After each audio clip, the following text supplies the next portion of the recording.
ওকে। তো এখানে আমাদের এন্ড অফ মানে এখন পর্যন্ত যে টপিকগুলো হয়েছে এর ভিতরে ইজ দেয়ার এনি টপিক আছে যে যেটা কিনা আপনার প্রবলেম মনে হচ্ছে যে টপিকে একটু কথা বললে ভালো হতো আপ টু দিস, মানে লাস্ট ক্লাস পর্যন্ত কোনো টপিক আছে কিনা এরকম? লাস্টের কয়েকটা ক্লাস মিস গেছে, তো বাসা শিফট করছিলাম, এর জন্য লাস্টের কয়েকটা ক্লাসের পুরাটাই ইয়াস, দেখতে পারেন না এটা তাই তো? দেখতে দেখতে হবে। আচ্ছা। আর তার আগের ক্লাস পর্যন্ত কারো কোনো সমস্যা নেই না? আর কারো আছে কোনো দাগ থাকলে বলতে পারেন যে ভাইয়া এই টপিকটা আমার একটু বুঝতে অসুবিধা আছে, তাহলে আমি ওটা নিয়ে ডিসকাস করব প্রথমে। আর আজকে ক্লাসটা খুব বেশি বড় হবে না, ছোট হবে ক্লাস, কারণ আপনাদের কিছু কাজ থাকবে আর ওই কাজগুলো মেইনলি দরকার। আছে কারো কোনো প্রবলেম? নাই না? ওকে। ভাইয়া যদি সময় থাকে আর কি, রিসাইকেলার ভিউ নিয়ে একটা আপনি একটু রিভিশনের মতো একটা ইয়ে দিয়ে যায়। রিসাইকেলার ভিনিয়া না?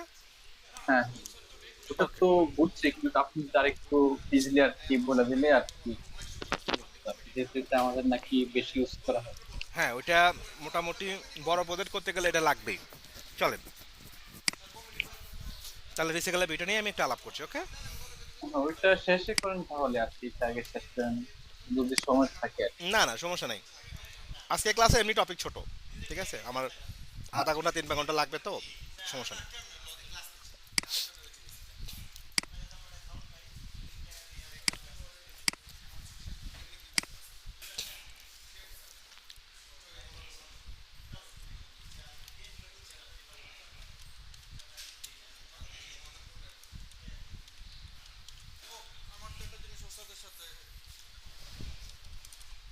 2202।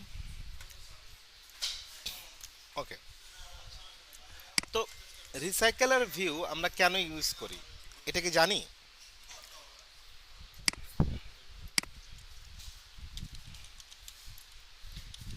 কোনো আপনারা কি কোনো আইডিয়া আছে রিসাইকেলার ভিউ কেন ইউজ করি?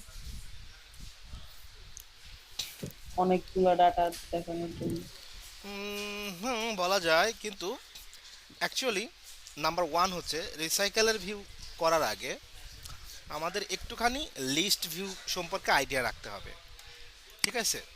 লিস্ট ভিউ কি? আমরা যখন আমাদের ফোনে বিভিন্ন ধরনের অ্যাপ ইনস্টল করি বা রান করি তখন দেখি না এই যে আমার স্ক্রিন কি দেখা যাচ্ছে, আশা করি দেখা যাচ্ছে। এখানে একটা ছবি আছে, তারপরে নাম আছে অ্যান্ড্রয়েড, জাভা, পাইথন, মাইস্কেল, তারপরে কি আছে পিএসপি। আলাদা আলাদা ছবির সাথে আলাদা আলাদা ডাটা, কিন্তু একটা জিনিস কমন, সেটা হচ্ছে যে এই ভিউটা একটা লিস্ট আকার আমরা দেখতে পাচ্ছি, অর্থাৎ যেখানে ছবি থাকার কথা সেখানে ছবি আছে, যেখানে লেখা থাকার কথা সেখানে লেখা আছে, যেখানে আহ, ছবি থাকার কথা সেটা আছে, জাভাতেও তাই, পাইথনও তাই, সব জায়গায় কিন্তু তাই আছে, ঠিক না? সো জি। আরও যদি নিচে যদি এরকম 100টা লিস্ট থাকতো, লিস্টের লেন্থ যদি বড় হইতো, তাহলে আমরা এক্সপেক্ট করতেছি যে এইভাবেই থাকতো, থাকতো না? জি। জি। এভাবে কিন্তু থাকতো। একটু কথা বলবেন যেহেতু রিক্যাপ ক্লাস তো। তো ফেসবুকের আমরা যে নিউজ ফিডটা চালাই, ফেসবুক অ্যাপ ইউআই,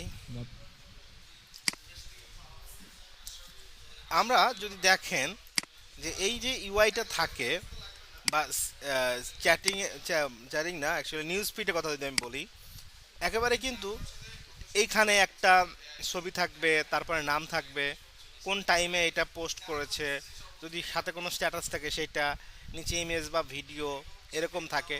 কখনো দেখছেন যে একটার ছবি উপরে আর একটা ছবি নিচে আর একটা মাঝখানে, মানে প্রোফাইল পিকচারটা এরকম কখনো হয়েছে? না। না। নাকি একই ফরম্যাটের, হ্যাঁ একই টেমপ্লেটে, খালি শুধু কি হচ্ছে ডাটা চেঞ্জ হচ্ছে না বিভিন্ন সিচুয়েশনের উপর বেস করে? তার মানে হ্যাঁ। ওখানে ভিউটা কি হচ্ছে একটা লিস্ট আকারে দেখানো হচ্ছে। তো অ্যান্ড্রয়েডের একেবারে ফান্ডামেন্টালস টাইম থেকে এটাই অ্যাভেলেবল ছিল লিস্ট ভিউ। হ্যাঁ, অ্যান্ড্রয়েডের লিস্ট ভিউটা অ্যাভেলেবল ছিল।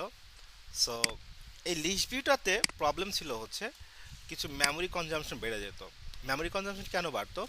কারণ এই যে লিস্টটা আছে না, এই লিস্টে কি হতো, প্রতিটা ভিউ ভিউ ক্রিয়েট করতো, আর আমরা যখন এটাকে স্ক্রল আপ করতাম তখন মেমোরিতে ওই লিস্ট ভিউয়ের যে কম্পোনেন্টটা এখানে বিল্ড হয়েছে ওইটা আবার আমার মেমোরিতে ক্যাশ হিসেবে জমে থাকতো।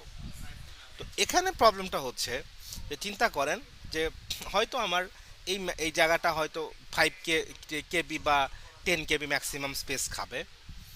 আমার যদি 10টা বা 20টা হয় বা 100টাও হয় কোনো সমস্যা নাই। কিন্তু আমরা যদি ফেসবুকের কথা চিন্তা করি, এখানে আমরা যখন স্ক্রল ডাউন করতে করতে এখানে হান্ড্রেডস অফ ডাটা চলে আসে না, থাউজেন্ড অফ ডাটাও চলে আসে সামটাইমস। মানে আমরা কখনো কি স্ক্রল করে শেষ করতে পারছি? আপনাদের কখনো হয়েছে এরকম রিসেন্ট টাইমে যে আপনি স্ক্রল করে করে আপনার নিউজ ফিড শেষ করতে পেরেছেন? না। না।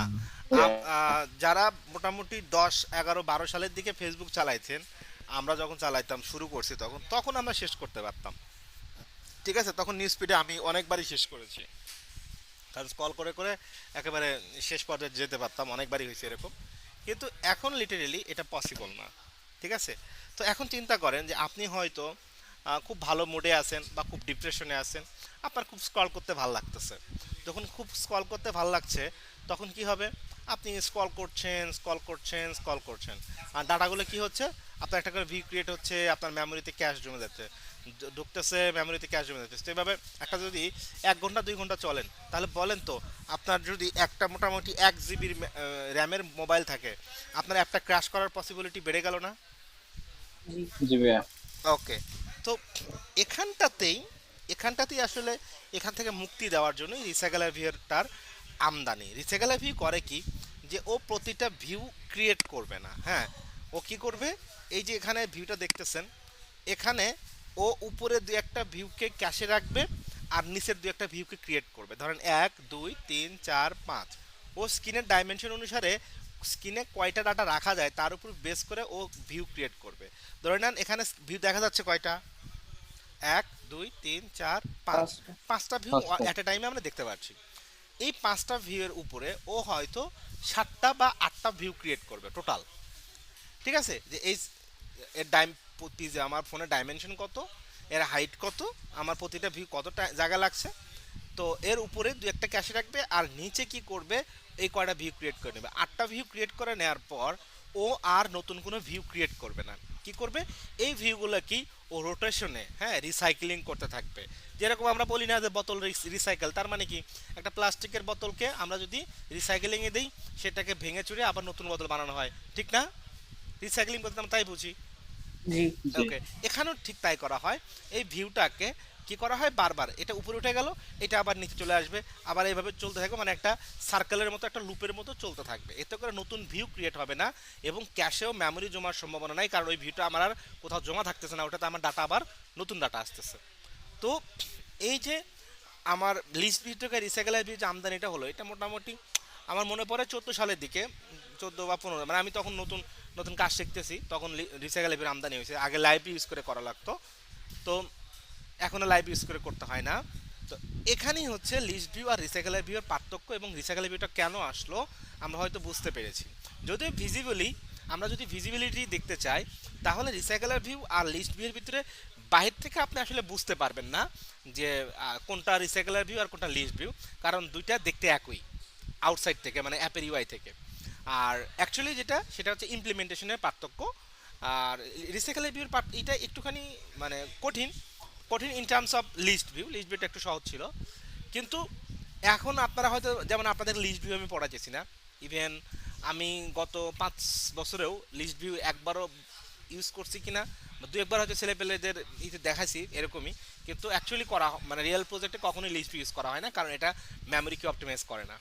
ঠিক আছে, তো এই জন্য লিস্ট ভিউ বাদ দিয়ে আমরা রিসাইকেলের ভিউ দেখাই। তো রিসাইকেলের ভিউ কাহিনীটা কি বুঝছি কিনা, লিস্ট ভিউ কি, লিস্ট ভিউ থেকে রিসাইকেল ভিউটা কেন আসলো, এই টোটাল ব্যাপারটা বুঝলাম কিনা? জি ভাইয়া, জি, বুঝছি। বুঝতে পারছি। কারো কোনো কোশ্চেন আছে কিনা এই পর্যন্ত?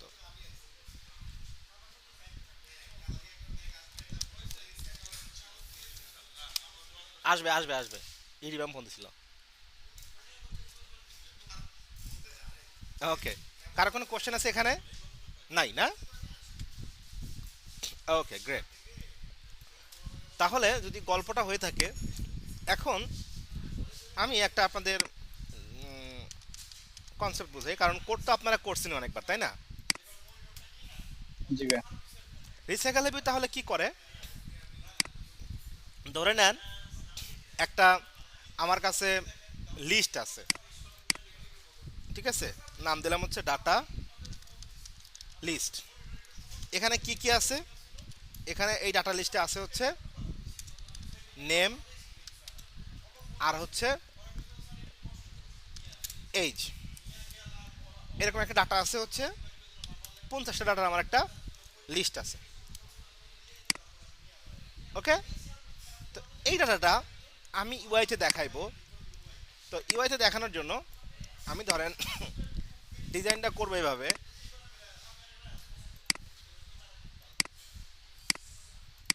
ধরেন নেমে আছে হচ্ছে কি আছে, ওই 50টা লিস্টের মধ্যে প্রথমটা আছে হচ্ছে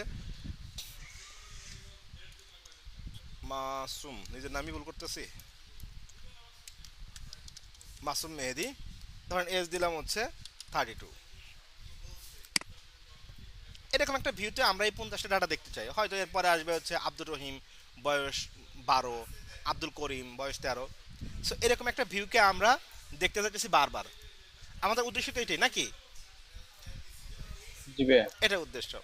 তো এইটা উদ্দেশ্যের জন্য ফার্স্ট অফ অল আমরা এই যে ভিউটা এখানে ক্রিয়েট করলাম, এটা বেশি বড় হয়ে গেছে। তো এই ভিউটাকে যেহেতু আমরা বারবার রিসাইকেল করব রিসাইকেলের ভিউতে, তো এইটা যদি আমার মোবাইলের মেইন স্ক্রিন হয়, যেখানে এই ভিউগুলা বারবার আমি দেখাবো, ধরে নেন আমি বারবার এটা দেখাতে চাচ্ছি, ঠিক আছে, বারবারই দেখাতে চাচ্ছি, আমরা এরকম একটা লিস্ট আকারে দেখাবো, হ্যাঁ, আমাদের মেইন অ্যাক্টিভিটিতে। এটা হচ্ছে আমাদের উদ্দেশ্য, যে এই ভিউটা এইভাবে দেখাবো। তো তাহলে এই ভিউটাকে, যেহেতু এটা একটা ভিউ, এই ভিউটাতে কি লাগবে, একে হোল্ড করার জন্য আমরা জানি যে অ্যান্ড্রয়েডে যদি কোনো লেআউট না থাকে, তাহলে মানে কোনো এক্সএমএলের সাথে যদি কোনো জাভা ক্লাসের কোনো কমিউনিকেশন বা কানেকশন না থাকে, তাহলে সেটা আসলে দেখানো যায় না। তো এই ভিউটাকে হোল্ড করার জন্য আমরা একটা ক্লাস নেব, যার নাম হচ্ছে ভিউ হোল্ডার। এই হোল্ডারের কাজই হচ্ছে মেইনলি এই ভিউটাকে হোল্ড করা, ঠিক আছে। আর প্রাইমারি উদ্দেশ্য হচ্ছে এই যে ভিউটা আমার এক্সএমএল দিয়ে ক্রিয়েট করছি, এই ভিউটাকে হোল্ড করা। ক্লিয়ার সবাই? জি ভাইয়া। এটা হোল্ড করা। এখন এই ভিউটাকে হোল্ড করলো, সো এই দুটো একটা প্যাকেজ হয়ে গেল, আমার ডাটা আছে। এখানে আর একটা জিনিস হচ্ছে, তার মানে এখানে বেশ কয়েকটা জিনিসের একটা কম্বিনেশন করতে হচ্ছে না, একটা ডাটার একটা লিস্ট বা একটা অ্যারে লিস্ট লাগতেছে, যেটাকে আমরা ডাটা লিস্ট বলতেছি, একটা ইউআই আছে, একটা ভিউ হোল্ডার আছে, রাইট? সো এই এতগুলো যে জিনিস আছে, এই জিনিসগুলোকে আমরা যে পিসি বা কম্পিউটারে যে কনভার্টার দেখি, এই কনভার্টারের কাজ কি বলেন তো? এসিকে ডিসিতে কনভার্ট করে, নাই? আবার ডিসি থেকে এসিতে কনভার্ট করার, ওকে, আবার ডিসি থেকে এসিতে কনভার্ট করার অ্যাডাপ্টারও আছে, আছে না? জি জি।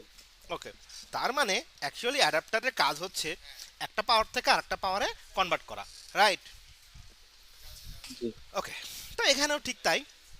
আমার এই অ্যাডাপ্টার, আমার যে ডাটা লিস্ট আছে, এই ডাটা লিস্টটা নেবে, ঠিক আছে, ডাটা লিস্ট নেবে। তারপরে এই ডাটা লিস্টটা যে ইউআইতে আমরা দেখাবো সেটা নেবে, ঠিক আছে, এটা নেবে। যে ভিউ হোল্ডারটা এই এক্সাম্পলটাকে হোল্ড করা আছে ভিউটাকে, সেটাকে নেবে, নিয়ে এই মেইনলি কাজ হচ্ছে এই তিনটা পাওয়ার নিয়ে ও একটা পাওয়ার আমাকে প্রোভাইড করবে, সেটা হচ্ছে কি, এখান থেকে ও আমাদের এই যে রিসাইকেলের ভিউটা আছে, যতক্ষণ ডাটা আছে একটা করে ডাটা ডাটা নেবে, একটা করে পজিশনের ডাটা নেবে, এখানে সেট করবে আর এখানে দেখাবে। কতক্ষণ দেখাবে? যতক্ষণ এখানে ডাটা আছে আমরা স্ক্রল করতে থাকবো, ডাটা না পুরানো পর্যন্ত এটা দেখাতেই থাকবে, আমরা স্ক্রল করতে থাকবো, ডাটা দেখতে থাকবো। মেইন কনসেপ্টটা বুঝলাম কিনা রিসাইকেলের দিকে? জি ভাইয়া। জি ভাই। ক্লিয়ার সবাই? ওকে, জি ক্লিয়ার। তাহলে চলেন আমরা একটু কোড কি করতে হবে না কলি কনসেপ্ট দিলেই হবে? হালকা পাতলা দেখাইলে হবে। হালকা পাতলা দেখালে ভালো হয়, চলেন তাহলে হালকা পাতলা দেখাই। তো ও, একটু ভুল হয়ে গেছে, আমি কটলিনের প্রজেক্ট করছি। কি কটলিনে দেখাই দেবো নাকি? সেম। কাছাকাছি মানে এই সবই সেম। স্যার, জি স্যার। স্যার ওই যে লাস্ট দিন যে স্যার একটা স্যার মানে আপনি একটা এইচডব্লিউ দিছিলেন, ওইটা স্যার আমি একটা ফেসবুকে একটা পোস্ট করছিলাম যে স্যার ওইটা মানে ওই সিরিয়াল নাম্বারটা স্যার অ্যাড করবো মানে কোন ভাবে, ওইটা যদি স্যার একটু হালকা আগে হিন্টস দিয়ে দিতেন। আহ আরিফ স্যার বলতেছিল যে ফর লুপ দিয়ে করার জন্য, আমি অনেকবার ট্রাই করছি কিন্তু আসলে এটা আমি পারছিলাম না। এতক্ষণ পরে আসলে বললে হবে? দেরি করছেন কেন ক্লাসে? তো আর দেরি করছি আসলে স্যার, আমি এখন গাড়ি মানে ড্রাইভ করতেছি আর ক্লাস করতেছি। আচ্ছা দাঁড়ান, আমি যে টপিকটা শুরু করছি এটা শেষ করি, তারপর এটা নিয়ে জি কথা স্যার, জি বলবো। স্যার, অবশ্যই sir. Okay, thank you sir. Okay, welcome. তাহলে আমি জাভার একটা প্রজেক্ট নিচ্ছি, হ্যাঁ? Java recycler view. Okay, project নিলাম। আমরা প্রথমে একটা কাজ করি আমাদের মেইন অ্যাক্টিভিটির ভিতরে, হ্যাঁ? এখানে একটা ডাটা, যেহেতু ডাটা সেট আমাদের কাছে ডাটাবেস নাই, কিছু নাই, এখানে একটা ফেক ডাটাবেস তৈরি করি, মানে ডাটা তৈরি করি। তো দিলাম হচ্ছে লিস্ট, নাম দিলাম হচ্ছে, ও নাম তো নাই,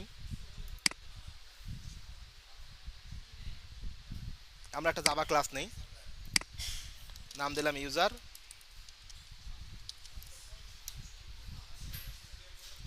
ইউজার সো প্রাইভেট, একটা দিলাম হচ্ছে স্ট্রিং নেম, দুইটা স্ট্রিং দিলাম আমার টাইম বাঁচানোর জন্য,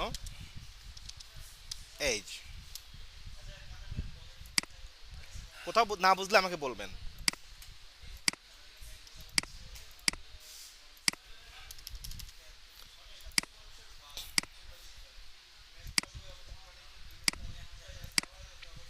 ওকে, তা আমরা যদি একটা ইউজারের অ্যারে লিস্ট তৈরি করতে চাই, এখানে বলবো ইউজার, নাম বলবো ইউজার্স লিস্ট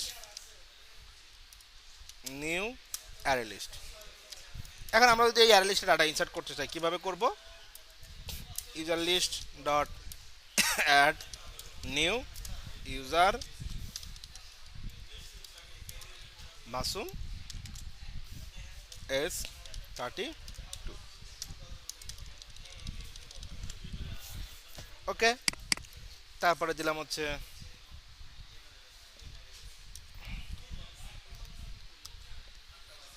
আপনাদের নামও দেই, সায়েম, বয়স 18,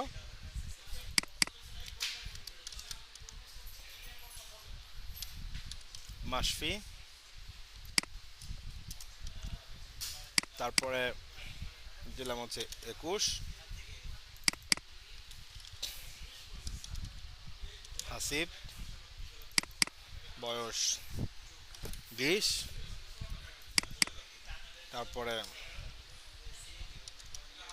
রিজাল, বয়স 12,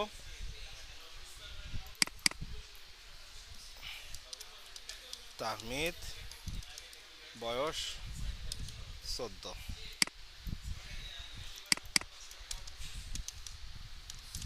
মেহেদি, মাসুম,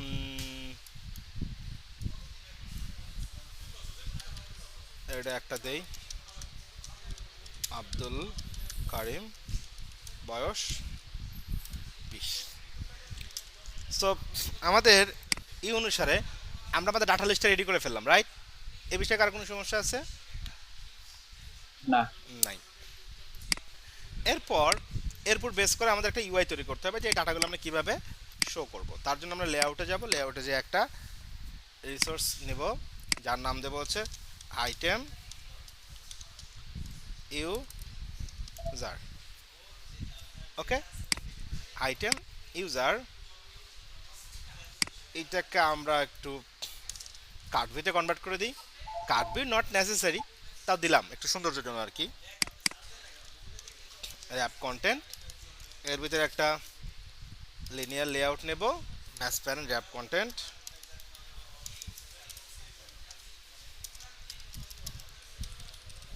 এটার ওরিয়েন্টেশন ভার্টিক্যাল,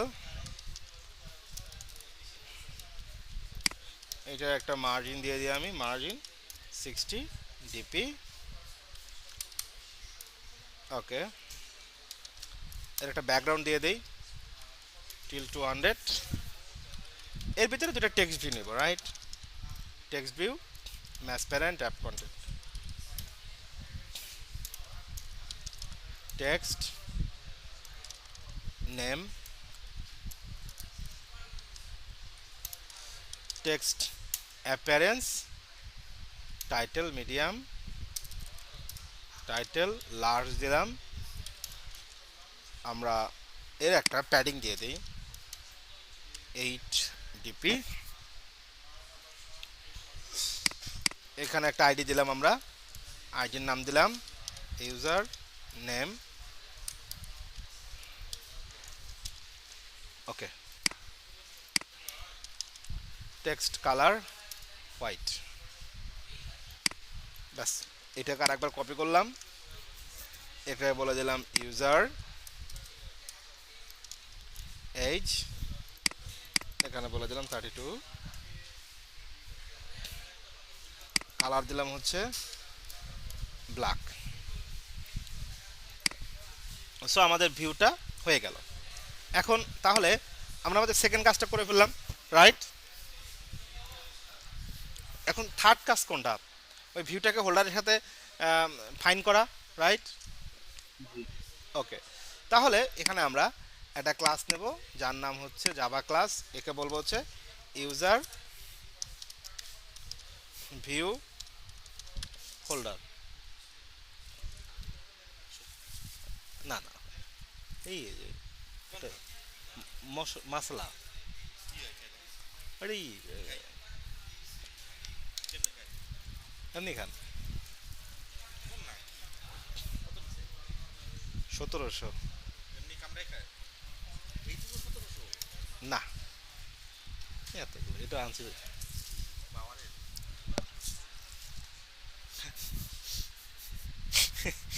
ওকে, এটা এক্সটেন্ড করবে কি রিসাইকেলের ভিউ।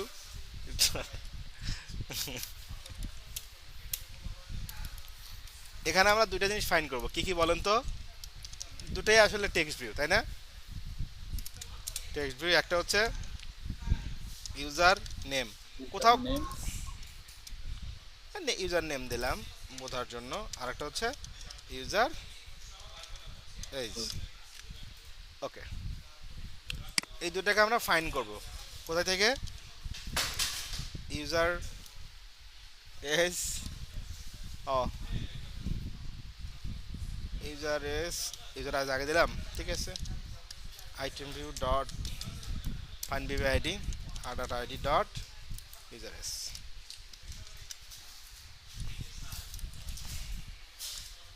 ইউজার নেম,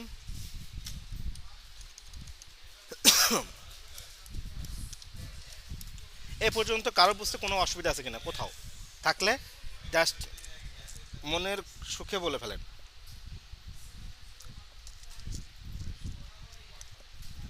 আছে কোনো জায়গায় প্রবলেম? না ক্লিয়ার বলছি নাকি? ওকে, তাহলে আমাদের থার্ড কাজটা হয়ে গেল। এখন এই তিনটা অ্যাকসেপ্ট করবে কে? Adapter, right? অ্যাডাপ্টারটা আমরা কি এখনো করছি কাজ? দেখেন তো এই অনুসারে, চার্ট অনুসারে এই তিনটা কে কে নেবে?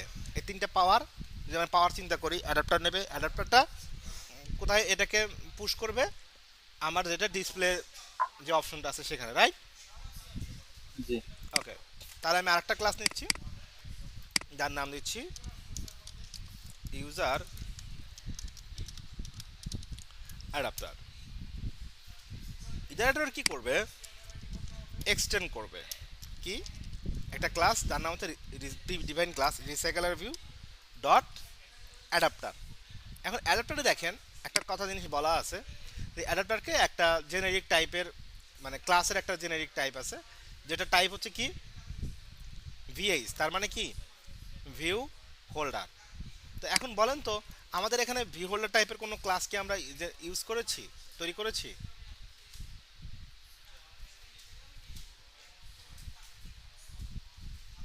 আমার প্রশ্ন কি বুঝতে পেরেছেন? অ্যাডাপ্টারে একটা জেনারিক টাইপের একটা মানে এখানে একটা জেনারিক টাইপের ইনপুটের জায়গা আছে, অর্থাৎ এই অ্যাডাপ্টারকে একটা জেনারিক টাইপের ক্লাস দিতে হবে, ওখানে মানে একটা ক্লাস দিতে হবে, একটা টাইপ দিতে হবে, ক্লাস টাইপ দিতে হবে। এবং সেটা কি ধরনের ক্লাস হতে হবে? অবশ্যই এমন একটা ক্লাস যেটা ভিউ হোল্ডারকে এক্সটেন্ড করে। তো এরকম কোনো ক্লাস কি আমাদের তৈরি করা আছে? User view holder. এই ইউজার ভিউ হোল্ডার, এক্স্যাক্টলি। কারণ এই ইউজার ভিউ হোল্ডারই তো এক্সটেন্ড করতেছে কাকে? রিসেগুলার ভিউ ডট ভিউ হোল্ডারকে। সো আমরা এখানে সিম্পলি বলে দিতে পারি যে ইউজার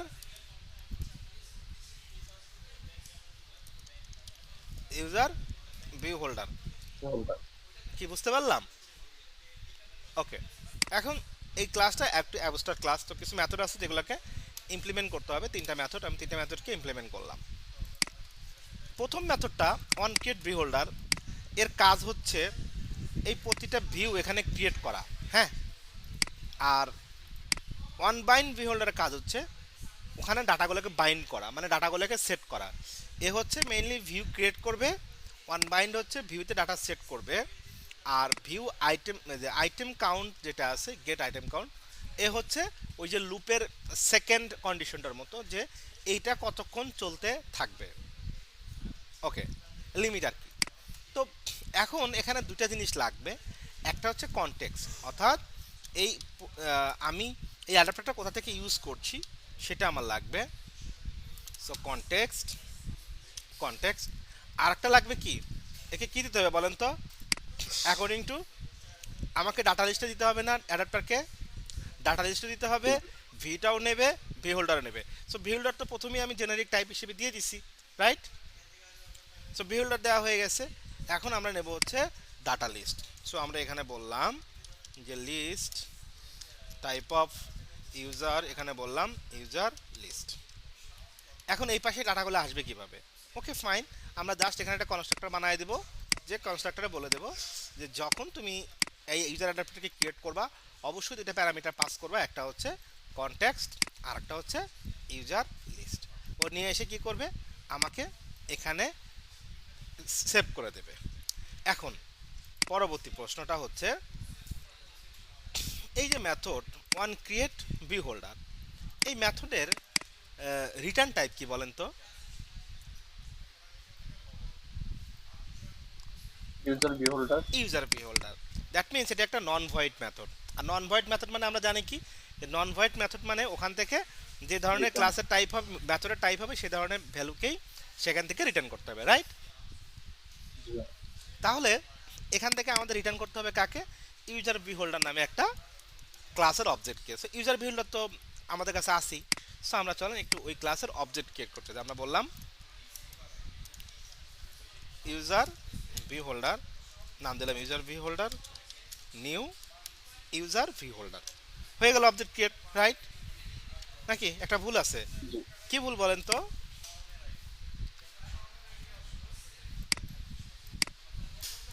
আমরা যদি ইউজার ভিউ হোল্ডারে যাই, এখানে একটা কনস্ট্রাক্টর কল করা আছে না, কনস্ট্রাক্টর বানানো আছে, যেটা আমাকে বাধ্য করছিল এটাকে ইনপুট এক্সটেন্ড করার পর। কনস্ট্রাক্টরটা কি ধরনের ভ্যালু ইনপুট নেয় বলেন তো?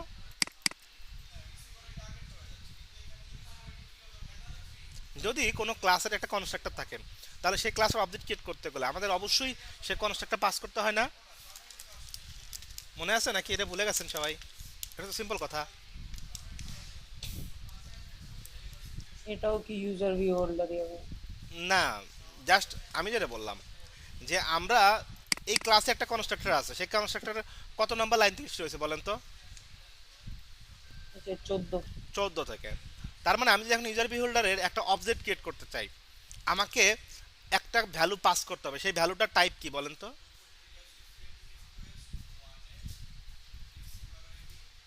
নন ভয়েড। কি টাইপ? একটু ঠান্ডা মাথায় দেখেন, একটু ঠান্ডা মাথায় দেখলে আপনারা সবাই আনসার দিতে পারবেন। আমি যদি ইউজার বিহেভিয়ারের একটা অবজেক্ট ক্রিয়েট করতে চাই তাহলে আমাকে এখন কি ধরনের প্যারামিটার পাস করতে হবে? একটা ভিউ টাইপের প্যারামিটার পাস করতে হবে না? এই দেখেন তো, ভিউ, ভিউর একটা ভ্যারিয়েবলের নাম দেওয়া হয়েছে আইটেম ভিউ। তার মানে কেউ যদি এটার অবজেক্ট ক্রিয়েট করতে চায় তাকে অবশ্যই ভিউ টাইপের একটা অবজেক্ট এখানে পাস করতে হবে, ঠিক না ঠিক? কি বুঝলেন না? আরেকবার একটু বুঝে বলেন। ওকে, এই যে ইউজার বিল্ডার আমরা ক্লাসটা এখানে নিয়েছি, তো এখানে তো একটা কনস্ট্রাক্টর আমাদের ইউজ করতে হয়েছে, এইটুকু বুঝছি কিনা? জি ওকে, যদি ইউজার বিল্ডার এখানে একটা কনস্ট্রাক্টর থাকে, তো আমরা যদি কনস্ট্রাক্টরে একটা প্যারামিটার রাখি তাহলে ওই ক্লাসের যখন আমরা অবজেক্ট ক্রিয়েট করতে যাব তখন অবশ্যই কনস্ট্রাক্টরের ভ্যালুটাকে পাস করতে হবে কিনা?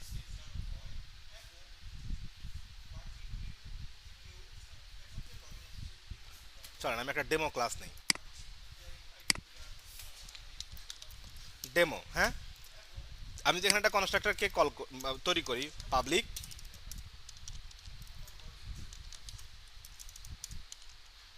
ডেমো, এটা একটা পাবলিক ক্লাসের একটা ডেমো ক্লাসের কনস্ট্রাক্টর, ঠিক না ভাই ঠিক? জি এখন আমি ধর মেইন অ্যাক্টিভিটিতে গেলাম, যাইয়া এখানে বললাম যে ডেমো, ডেমো নিউ ডেমো। কোনো সমস্যা আছে ডেমো ক্লাসের অবজেক্ট ক্রিয়েট করতে? না সমস্যা নেই। কিন্তু আমি যে ডেমো ক্লাসে এসে এখানে যদি বলি যে এখানে একটা ইন্টিজার দিবা, নাম হবে এস, আমি যদি এখন যাই মেইন ক্লাসে, আমাকে এখন কি কোনো সমস্যা দিচ্ছে? জি। ঠিক আছে কেন দিচ্ছে? কারণ কিন্তু স্যার এখানে আমরা যে ক্লাসটা তৈরি করছি এখানে একটা প্যারামিটার পাস করছি কনস্ট্রাক্টরে, যে প্যারামিটারটা আমাকে আর্গুমেন্ট হিসেবে এখান থেকে পাস করতে হবে যখন আমরা অবজেক্ট ক্রিয়েট করতে যাব। তা আমরা যদি এখানে একটা 20 দিয়ে দিই, ও হ্যাপি। জি ভাই এবার বুঝছি। এবার বুঝছেন? হ্যাঁ। তো এখন আমাদের কাজ হচ্ছে, আমি এটাকে একটুখানি কেটে দেই, এই যে ভিউ হোল্ডার দেখেন, কেউ যদি এই ভিউ হোল্ডারের অবজেক্ট ক্রিয়েট করতে চায় তাহলে তাকে একটা ভিউ টাইপের অবজেক্ট আর্গুমেন্ট হিসেবে পাস করতে হবে কিনা? জি কারণ এটা তো কনস্ট্রাক্টরের রিকোয়ারমেন্ট, রাইট? সবাই ক্লিয়ার নাকি ব্লার আছে কোথাও? হ্যাঁ ভাই এবার ক্লিয়ার। ওকে ফাইন, তার মানে একটা ভিউ টাইপের কিছু পাস করতে হবে, ফাইন। তো এখন চলেন অ্যাডাপ্টারে চলেন। আমাদের এখানে ঠিক একটু আগে যে ডেমো নিয়ে যে কাজ করতেছিলাম সেম সেই প্রবলেমটা এখানে আছে, কি যে আমরা তখন ইউজার ভিউ হোল্ডারকে ক্রিয়েট করলাম, যেহেতু যেহেতু এখানে একটা প্যারামিটার পাস করতে হবে যেটা টাইপ হচ্ছে ভিউ, সো ও আমাকে প্রবলেম দিচ্ছে, ঠিক আছে? এখন আমি যদি এখানে ভিউ দিই তাহলে ও খুশি হয়ে যাবে। তো আমি এখানে একটা ভিউ দিলাম, ভিউ, ভিউ নিউ ভিউ। আমি যদি এখন এই ভিউটা এখানে দিয়ে দেই অ্যাজ এ প্যারামিটার, ও খুশি। কিন্তু আমার আবার এখানে এই ভিউতে কোনো একটা সমস্যা আমরা দেখতে পাচ্ছি, কি কি আছে দেখি একটু, একটা মিনিট। হ্যাঁ, লকার তো চাবি নেই, খোলা। হ্যাঁ হ্যাঁ হ্যাঁ।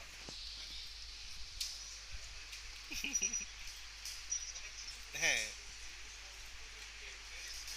আরিফ আছে, আরিফ প্রস্তাব। ওকে, তো এখানে দেখেন আমাকে কি বলতেছে যে তুমি চাইলে একটা কনসেপ্টটা দিতে পারো, কনটেক্সট দিতে পারো। তো দিলে কি হবে, তুমি টোটালি ঠিকঠাক আছে, ঠিক আছে? এখন আমি যদি এই ভিউতে যাই, ভিউ কনটেক্সটটা কেন নিলে? কনটেক্সটটা কেন নিল, প্রশ্নটা আরেকবার করেন তো। কনটেক্সটটা কেন নিল? কনটেক্সটটা কেন নিল, আপনি আমাকে বলেন কনটেক্সটটা কেন নিল। বুঝতে পারিনি এর জন্য বলতেছি। না, তো আমি এটা বুঝতে পারতে হবে, আমরা এখানে কনটেক্সটটা কেন দিলাম এটা কে আনসার দিতে পারবে?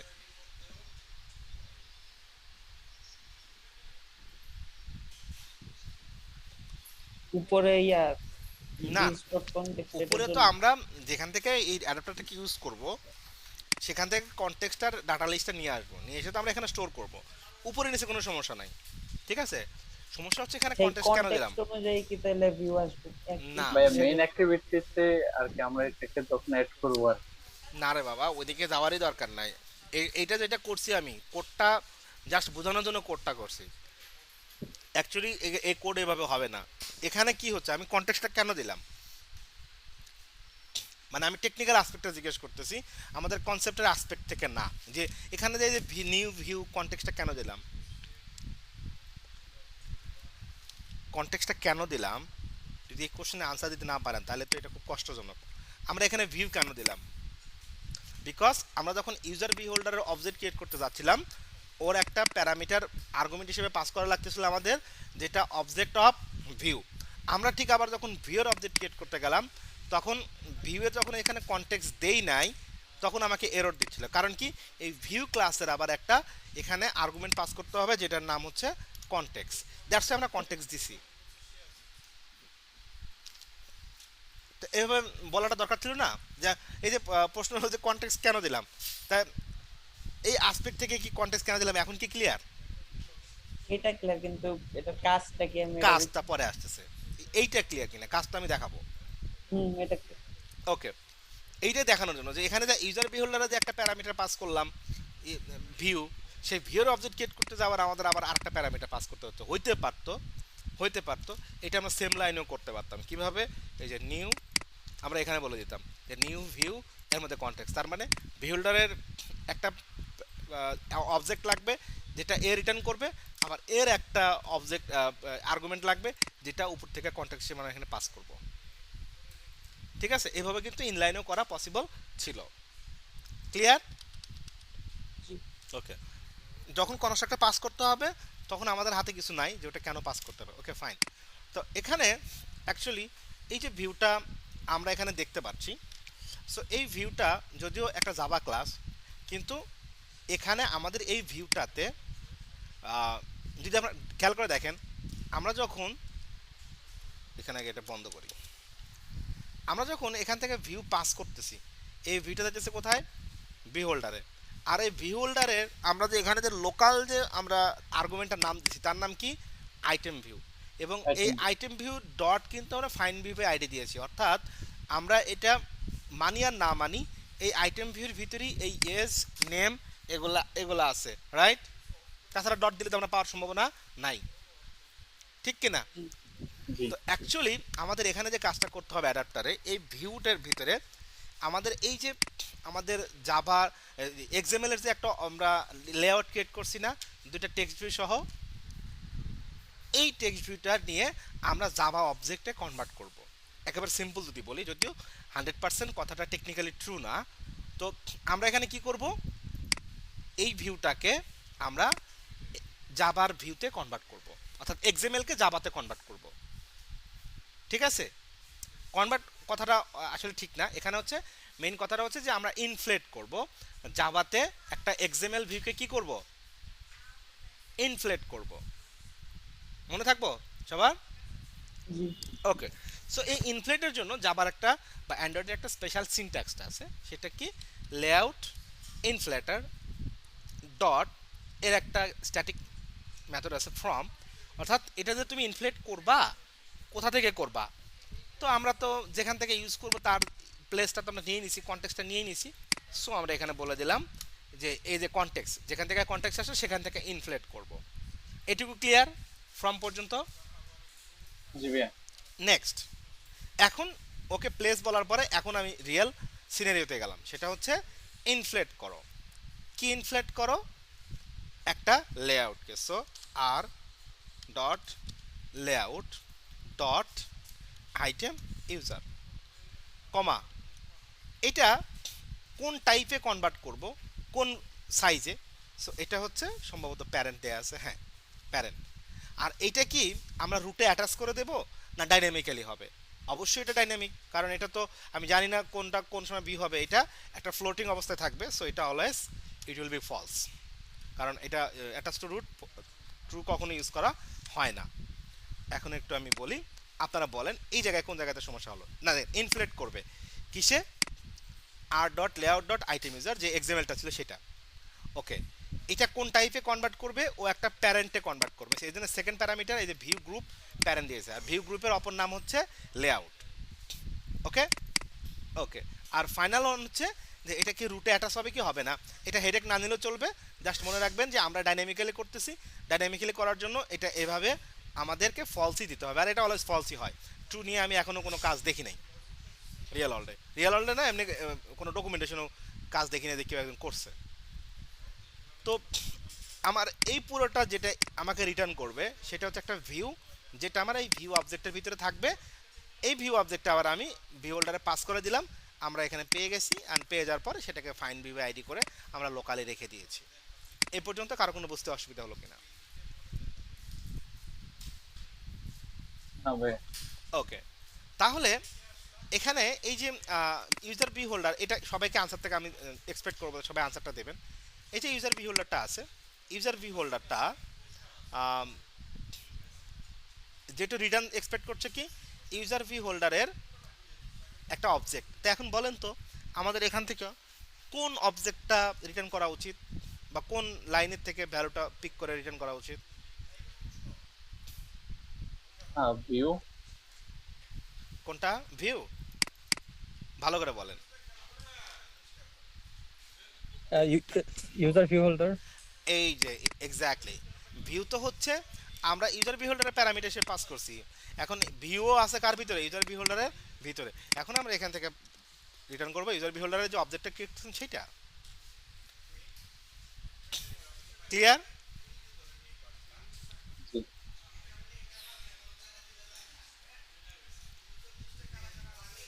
এখন চাইলে এটা আমরা ইনলাইনেও করে দিতে পারি, ঠিক আছে? কিভাবে? আলাদাভাবে অবজেক্ট ক্রিয়েট না করে জাস্ট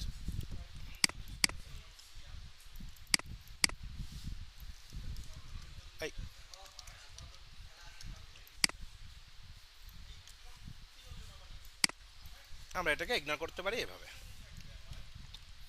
ইনলাইনে অবজেক্ট ক্রিয়েট করে ওর প্যারামিটার পাস করে দিলাম, একই কথা। ওইভাবে একটুখানি মেমোরি বেশি লাগতো, এভাবে একটু মেমোরি কম লাগবে। ক্লিয়ার সবাই?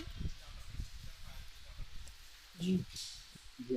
ওকে, এখন আমি বলছিলাম কি ওয়ান কিট ভি হোল্ডারের কাজ হচ্ছে কি ভিউ ক্রিয়েট করা, আর ভিউতে ডাটা সেট করার কাজ কার? ওয়ান বাইন ভি হোল্ডার। সো আমরা এখান থেকে ডাটাগুলো পাবো সেগুলো হচ্ছে কি এক একটা ইউজার।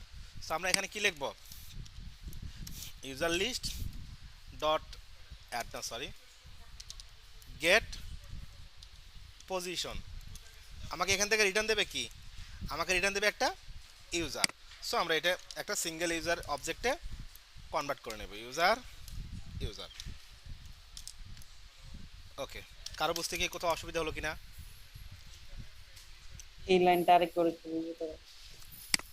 আমার কাছে আমরা তো এখানে দুইটা প্যারামিটার কনস্ট্রাক্টরের মাধ্যমে নিয়ে রাখছি, তাই না? দুটা ভ্যারিয়েবল, সোজা বাংলা যদি বলি। তো ইউজার যখন এই অ্যাডাপ্টারের অবজেক্ট ক্রিয়েট করতে যাবে কোথাও থেকে, তখন আমাকে একটা কনটেক্সট দিতে হবে, একটা ইউজার লিস্ট দিতে হবে। সো ইউজারের লিস্ট মানে কি?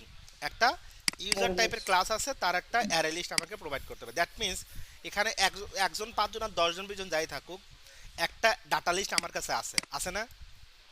জি। তো এখান থেকে আমাকে যেহেতু ওয়ান বাই ওয়ান একটা একটা করে নামগুলোকে এখানে সেট করতে হবে, সো আমার প্রতিটা ইউজারকে আলাদা আলাদা করে নিতে হবে না? হুম। ওকে, তো এটাই আমরা করলাম যে ইউজার লিস্ট থেকে আমরা গেট দিয়ে পজিশন দেবো। পজিশন আমাকে প্রোভাইড করবে হচ্ছে আমাদের এই অ্যাডাপ্টার ক্লাসেরই একটা আমাদের পজিশন ডাটা টাইপ আছে, ঠিক আছে? একটা ইন্টিজার দেবে যে এখন কোন পজিশনে আছে, এটা আমাদের হেডেক নিতে হবে না যে জিরোতে আছে নাকি একে আছে, জাস্ট ও ওর মতো কাজ করতে থাকবে, ও আমাকে পজিশন দেবে যে এখন 5 নাম্বার ডাটাটা এখানে দাও, 1 নাম্বারটা দাও, 2 নাম্বার দাও, 3 নাম্বার দাও, এভাবে দিয়ে দেবে। তো আমরা user list dot get dot position যদি প্রথমবার যখন আসবে, তখন এখানে কত আসবে? 0 নাম্বার পজিশন। 0 নাম্বার পজিশনের যে ইউজারটা আছে সেই ইউজারটা এখানে চলে যাবে। আবার নেক্সট টাইম যখন আবার আসবে পজিশন 1, তো 1 নাম্বার কি হবে? আবার ইতে চলে যাবে। তার মানে কি এক একটা ইউজারকে আমি আলাদা একটা ইউজার অবজেক্টে কনভার্ট করে নিলাম না? জি। ওকে, এখন আমাদের কাজ হবে কি এই ইউজার অবজেক্ট থেকে ডাটাটা বের করে এই যে হোল্ডারটা কার অবজেক্ট বলেন তো এখানে? যদি আর্গুমেন্ট হিসেবে বি হোল্ডার, আর এই বি হোল্ডারের অবজেক্ট যদি হয়, তাহলে এই বি হোল্ডারের অবজেক্ট যদি আমাদের কাছে থাকে, তাহলে ইউজার নেম ইউজার এস পাইতে কি আমাদের জন্য কষ্ট কিছু হবে? না। না, কারণ আমরা ডট দিলে পেয়ে যাব। জাস্ট আমরা এখানে বলে দেব যে হোল্ডার ডট ইউজার নেম। এখানে আমরা কি বলবো, dot set text user, single user আছে, ডট গেট নেম। তার মানে হোল্ডার যে ইউজার নেম নামে একটা ভিউ আছে সেখানে সেট টেক্সট করো এটা ডাটা সোর্স কোনটা, এই ইউজার যে পজিশনে আছে সেই পজিশনের গেট নেম। ব্যাস, পরেরটা এইভাবে হোল্ডার ডট ইউজার নেম, ও ইউজার নেম তো ছিল user S dot set text user user dot gate S. আচ্ছা ভাই, হোল্ডার যদি একটা টেক্সট না থাকে, যদি ইমেজ থাকতো বা ভিডিও থাকতো, ওখানে কি ইমেজ বা ভিডিও লিখতাম আমরা? তাহলে না, ইমেজ। ইমেজ এভাবে সেট করা যায় না। ইমেজের জন্য আমাদের সেট করতে হয় কি দিয়ে, একটা লাইব্রেরি দিয়ে। গ্লাইড লাইব্রেরি আমরা ইউজ করছি কখনো, মনে আছে কারো? হ্যাঁ হ্যাঁ হ্যাঁ। গ্লাইড লাইব্রেরি তো ওখানে জাস্ট আমার এটা তো ভিউ সোর্স, আমাদের যেখানে যে ইমেজ ভিউ দেওয়া লাগে সেখানে দেবো ওই যে হোল্ডার ডট ওই ইমেজ ভিউর নাম, আর ডাটা সোর্স যখন যেখানে দিতে হবে সেখানে আমরা ওই যে অবজেক্ট থাকবে সেই অবজেক্টের ডাটা সোর্সটা গেট করব, লোড করব। সিস্টেম সেম, স্টাইল আলাদা। কারণ ইমেজের ব্যাপারটা তো যেহেতু একটা রিকোয়েস্টের মাধ্যমে আসে, আমার ভিডিওর ক্ষেত্রে আবার আরেকটা ভিউ আছে, ভিডিও ভিউ, তার জন্য আসে। ভিডিও ভিউ তো তোমরা মনে হয় করছো নাকি? হ্যাঁ, করাইতে হয়েছে। সো ভিডিওর জন্য ভিডিও আসবে। বোঝা গেল ব্যাপারটা? কারো কোনো কোশ্চেন আছে আপ টু দিস? না sir. Okay, and final one, যে এটা কতক্ষণ চলতে থাকবে, এটা আমরা জানি না কতক্ষণ চলতে থাকবে। So user list dot size, সাইজটা দিয়ে দেবো। ব্যাস, ওর আমার অ্যাডাপ্টারের কাজটা শেষ। এখন আমাদের বাকি থাকলো অ্যাডাপ্টারটা আমাদের মেইন যে রিসাইকেলার ভিউ আছে সেখানে সেট করব।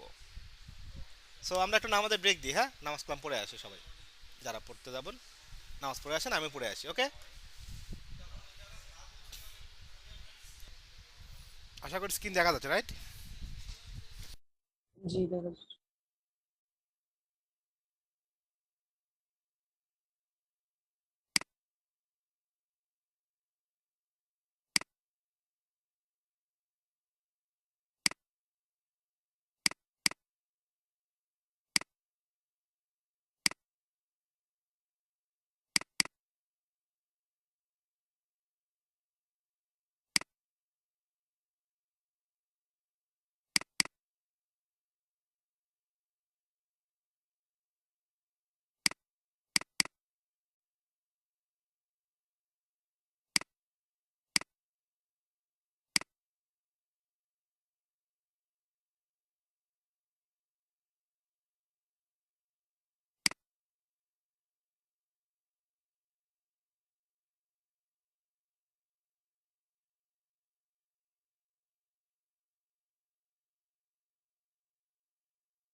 তারপর কথা শোনা যাচ্ছে না, কথা।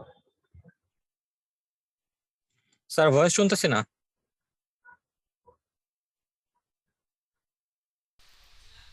এখন শোনা যায়? হ্যালো? জি স্যার, জি স্যার, জি স্যার, এখন শোনা যাচ্ছে। ওকে, প্রবলেম আছে একটু। তো আমরা যেখানে ছিলাম যে অ্যাডাপ্টারে কয়টা প্যারামিটার পাস করতে হবে? দুইটা, রাইট? দুইটা কি কি? দুইটা একটা হচ্ছে কনটেক্সট নে- আর একটা হচ্ছে ইউজার লিস্ট। কনটেক্সট user বলতে list। আমরা এখানে আমাদের এখানে কনটেক্সট কোনটা? Main activity dot this, right? তো আমরা এখানে কি বলতেছি যে main activity dot this comma দিয়ে এর পরবর্তী প্যারামিটার কোনটা? User list. বলেন তো এটা কোনটা পাঠাবো আমরা?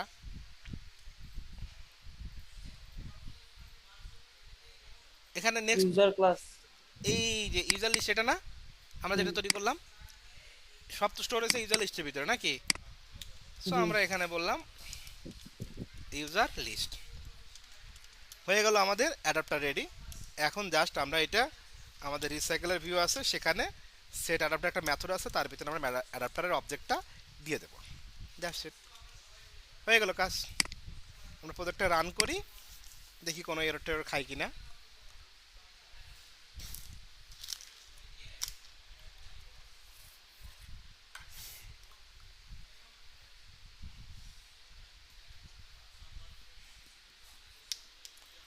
আসছে সব ডাটা,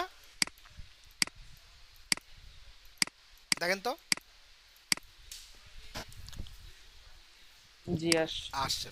এখন চলেন রিসাইকেল আইবির প্রথম যে গল্পটা শোনালাম সেই গল্পটা প্রমাণ করার পালা। আমরা একটা কাজ করি, ডাটাগুলোকে একটু বাড়ায় দেই, 3 টাইমস 4 টাইমস করে দিলাম। এখানে আমরা বলতেছিলাম যে আমাদের যে ওয়ান ক্রিয়েট ভিউ হোল্ডার, এই ভদ্রলোক কী করে? আমাদের ভিউগুলো ক্রিয়েট করে, তাই না? তো আমরা এখানে একটা ইন্টিজার টাইপের নেই, নাম একটা ভ্যারিয়েবল নিলাম, আর ইনিশিয়ালি আর ভ্যালু দিলাম হচ্ছে 0। আমরা এখানে একটা লগ আই প্রিন্ট করব, লগ, জাস্ট লগ, এবং এখানে বলে দেব যে ক্রিয়েটেড ভিউ নাম্বার। এটা প্রতিবারই কি হবে? নাম প্লাস প্লাস, যতক্ষণ এটা ইনভোক হবে ততক্ষণ পর্যন্ত কি হবে? নাম প্লাস প্লাস আসবে। ওকে, এটাকে শর্টকাটও করা যেতে পারে।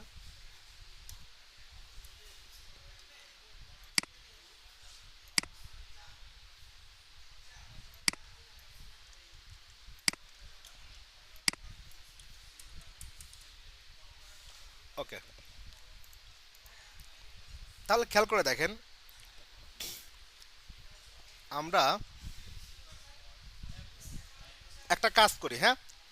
এই যে এজ আছে না, এজের পরিবর্তে এখানে জাস্ট পজিশনটা দেখায় দেই, যে এটা কত নম্বর পজিশনের ডাটা সেটা দেখানোর জন্য।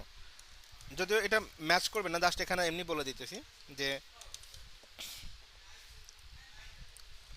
পজিশন। এখানে খুব সূক্ষ্ম একটা জিনিস আছে, যারা জব ইন্টারভিউ দিতে যাবেন এখানে এটা নিয়ে কোশ্চেন করার সম্ভাবনা অনেক বেশি। রান করছি। আর কোনটা নিয়ে ভাইয়া? হ্যাঁ, ওইটা আরেকবার একটু বলো। এইটাই করতেছি, এখনো শেষ করি নাই। হ্যাঁ। এই যে ভিউ কয়টা ক্রিয়েট হচ্ছে দেখেন, আমি এখানে ট্যাগ দিলাম, ওইটাও চেঞ্জ হয়ে গেছে। ও এখানে তো নাম দেইনি, আরেকবার।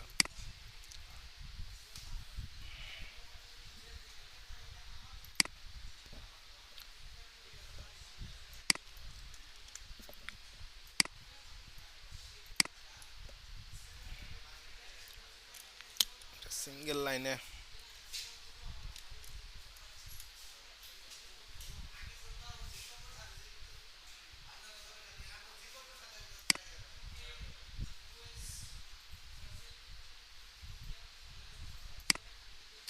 এটা বাড়তেছে না কেন?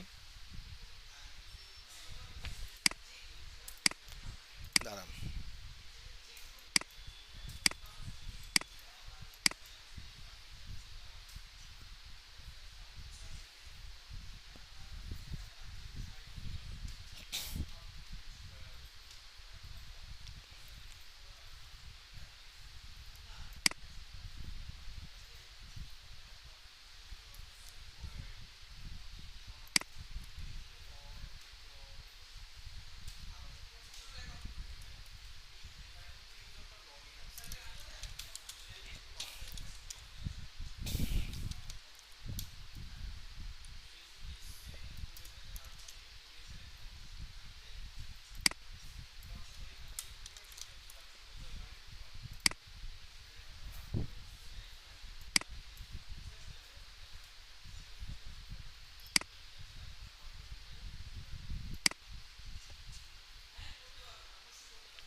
যে নাম্বারটা দেখাতেছিলাম সেই নাম্বারটা দেখাতে পারতেছি না, কিন্তু এখানে এই এটা কয়বার কল হয়েছে সেটা দেখতে পাচ্ছি আমরা। এই অন ক্রিয়েট ভিউ এটা কতবার ক্রিয়েট হয়েছে দেখেন তো, 1 2 3 4 5 6 7। আমরা এখানে ডাটা দেখতে পাচ্ছি কয়টা আমাদের স্ক্রিনে, 0, তার মানে 1 2 3 4 5 6 7 এর একটুখানি দেখা গেছে। সো 7 নাম্বারটা ক্রিয়েট করছে, রাইট? জি দেখতে পাচ্ছেন? ওকে, আমি একটু স্ক্রল আপ করতেছি, দেখেন এখানে কি বাড়লো, দেখেন আমি এখন আছি কত নাম্বারে, 14 নাম্বারে না 15 নাম্বারে, 14 একটুখানি বের হয়েছে। তার মানে এখন 15টা ভিউ হওয়ার কথা প্রথম হিসাব অনুসারে। চলেন দেখি এখন কতগুলো হয়েছে, 1 2 3 4 5 6 7 8 9, এই 9টা। এরপরে আমি যত ভিউই দেই না কেন, ও 9 আর উপরে একটা 10টা, 1 2 3 4, ও 1 2 3 4 5 6 7 8 9 10 11, 11। আমি দেখি এটা একটু বাড়াই তো, দেখেন তো আর কি ভিউ বাড়তেছে, 31টা পজিশন 31-এ চলে গেছে, কিন্তু এখানে কি ভিউ আর বাড়ছে? না যে কয়টা এখানে ভিজিবল তার উপর নিচে একটা দুইটা এক্সট্রা, সেটা ওর নিজস্ব ক্যালকুলেশন, এর ডাইমেনশন অনুসারে যে কতটুকু হাইট তার উপর বেস করে ও কিন্তু যতগুলো ভিউ ক্রিয়েট করার একবারই ক্রিয়েট করে নিচ্ছে, নিয়ে ওই ভিউগুলোকে ও শুধু নেক্সট টাইমে ডাটা চেঞ্জ করে করে আমাদেরকে দেখা যাচ্ছে। যার সাথে মেমোরিতে আমার ইনএফিসিয়েন্সির কোনো জায়গায় আমাকে রাখে নেই। দেখেন আমি 31 নাম্বারে আসি না, আমাকে কিন্তু এই কটাই ক্রিয়েট করছে। ইভেন আমি যদি ডাটা আরও বাড়ায়া দেই, ঠিক আছে, আমি যদি ডাটা আরও বাড়ায়া দেই, ধরেন এটাকে কপি করে আমি আরও অনেকগুলো পেস্ট করলাম জাস্ট র্যান্ডমলি। আমি যে প্রোগ্রামটাকে এবার রান করি, আগের ডাটাগুলোকে ডিলিট করে দেই, সে আগের মধ্যে 7টা ক্রিয়েট করছে। আমরা গেলাম উপর নিচ করলাম, উপরে করাতে আর একটা বাড়বে। এখন দেখেন আমি স্ক্রল করতে করতে এখন আসি হচ্ছে 140 নাম্বার, 41 নাম্বারে। এখানে ভিউ বাড়ছে, না ভিউ ক্রিয়েট হয়েছে, হয় নাই। তাহলে কি এর যে অপটিমাইজেশনের ব্যাপারটা, এটা কি বুঝতে পারলাম যে কেমন অপটিমাইজেশন করতেছে এখানে? জি। কারণ এখানে কি ডিসপ্লেতে যতগুলো শো হইতেছে ওইটারে করতেছে। এক্স্যাক্টলি ওই কটা না, তার উপরে কিছু থাকবে, ঠিক আছে? কারণ একেবারে যে ডিসপ্লে আসার পর্যায়ে যে আহ, ও ক্রিয়েট করবে তা না, এত স্মার্টলি এটাকে হ্যান্ডেল করা হয়েছে। যেমন এখানে ধরেন আসে হচ্ছে 151, 151 পরে যার দু একটা দরকার ও সেইভাবে পিন করে। যেমন এখানে দেখেন 1 2 3 4 5 6 7, 7টা ভিউ আমরা স্ক্রিনে দেখতে পাচ্ছি, কিন্তু আমাদের টোটাল ভিউ ক্রিয়েট করা হয়েছে কয়টা, 1 2 3 4 5 6 7 8 9 10টা আমরা দেখতে পাচ্ছি। 10টা তার মানে 3টা এক্সট্রা ক্রিয়েট করে রাখছে মেমোরিতে, যাতে আপকামিং এর জন্য এখানে লোডিং বা যেন না হয়। হ্যাঁ, এর মধ্যে যেন ইনস্ট্যান্ট যেন লোড হয়, ইউজার যেন বুঝতেই না পারে যে এটা এখন লোড হচ্ছে। বুঝতে পারলাম?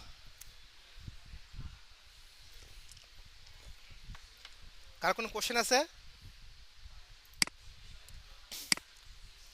এখানে এজ না এসব পজিশন আসছে। আরে বাবা, একটা সিম্পল কোশ্চেন। আমরা এই পজিশনটা দেখানোর জন্য এখানে এদের ভ্যালুটা না দিয়ে আমরা যে আমাদের আচ্ছা। যে পজিশনটা দিচ্ছি সেটা আমরা দেখা দিচ্ছি। এই জন্য আমরা এর জন্য আবার ইউআই তৈরি করতে যাই না, কারণ ইউআই তৈরি করতে হলে ভিউ হোল্ডারে চেঞ্জ করা লাগবে। এটা দেখাই দিচ্ছি জাস্ট।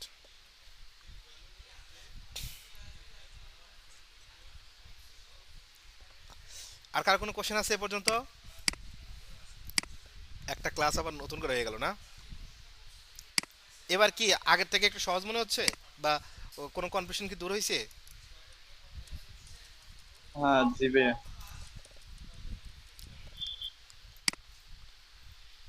আর কোনো সমস্যা থাকলে বলেন।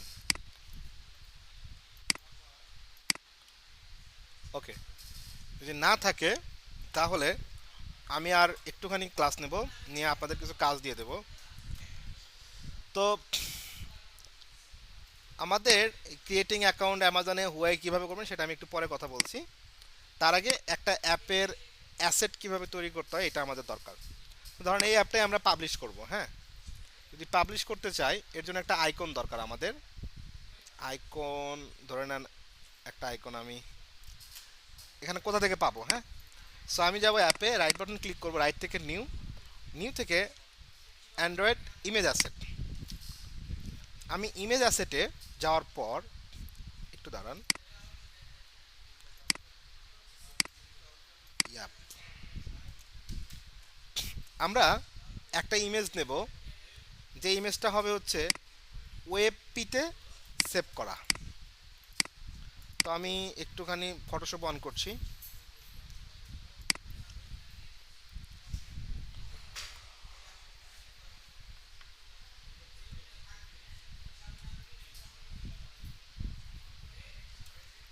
তো আমরা যখন রিয়েল টাইমে কাজ করতে যাব অবশ্যই আমাদের ইউআই ইউএক্স ডিজাইনাররা এটা করে দেবে। তো আমরা এখানে করতেছি এক্সপোর্ট অ্যাস, পাবো কিনা দেখি। তো এটা জেপিজি ওয়েবপিতে কিভাবে করব, সেভ অ্যাস,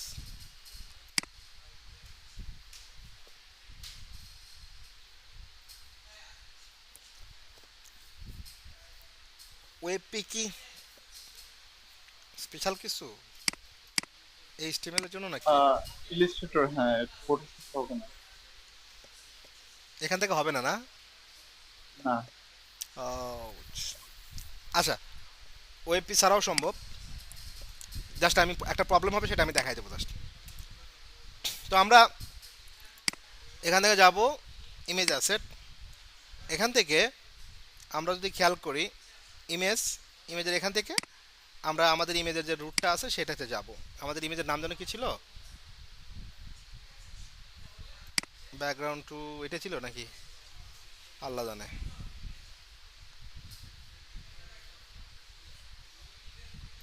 আচ্ছা এটাই দেখি তো। ও, এটা ক্রিয়েটিভিটি লোগো চলে আসছে।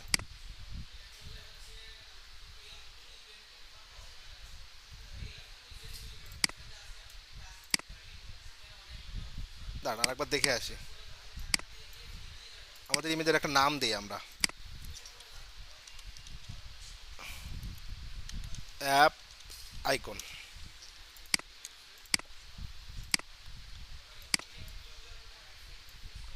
ওকে, ইমেজ অ্যাসেট,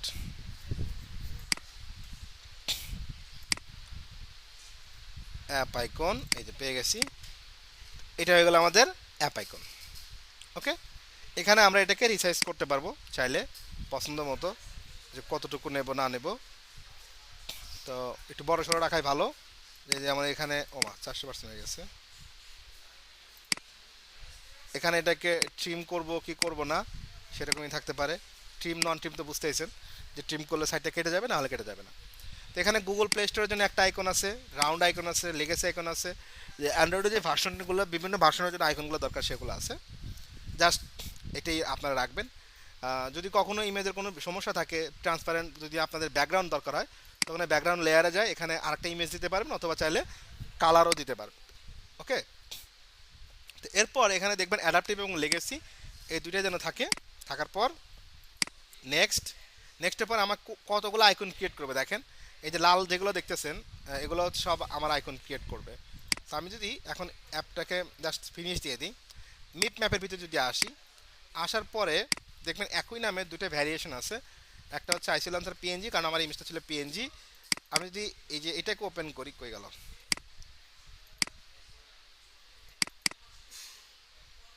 আরে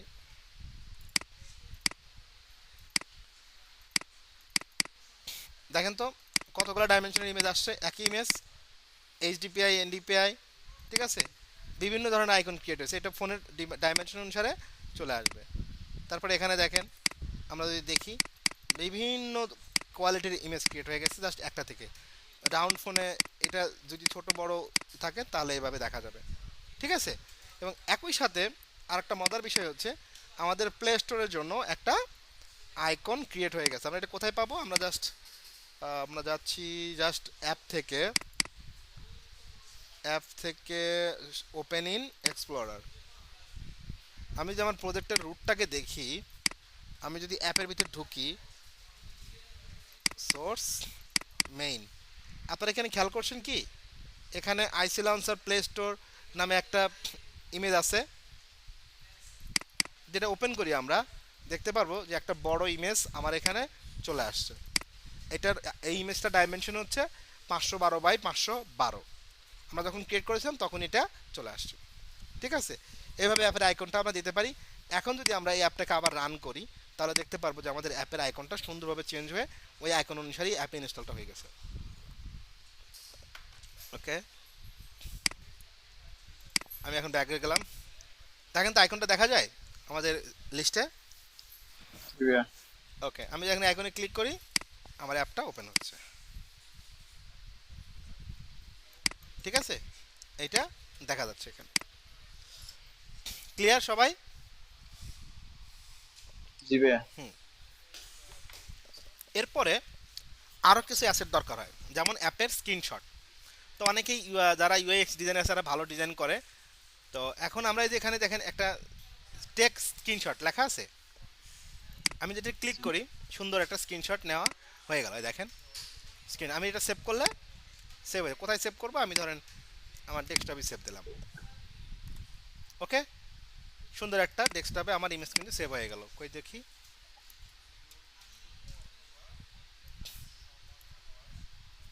কই গেল,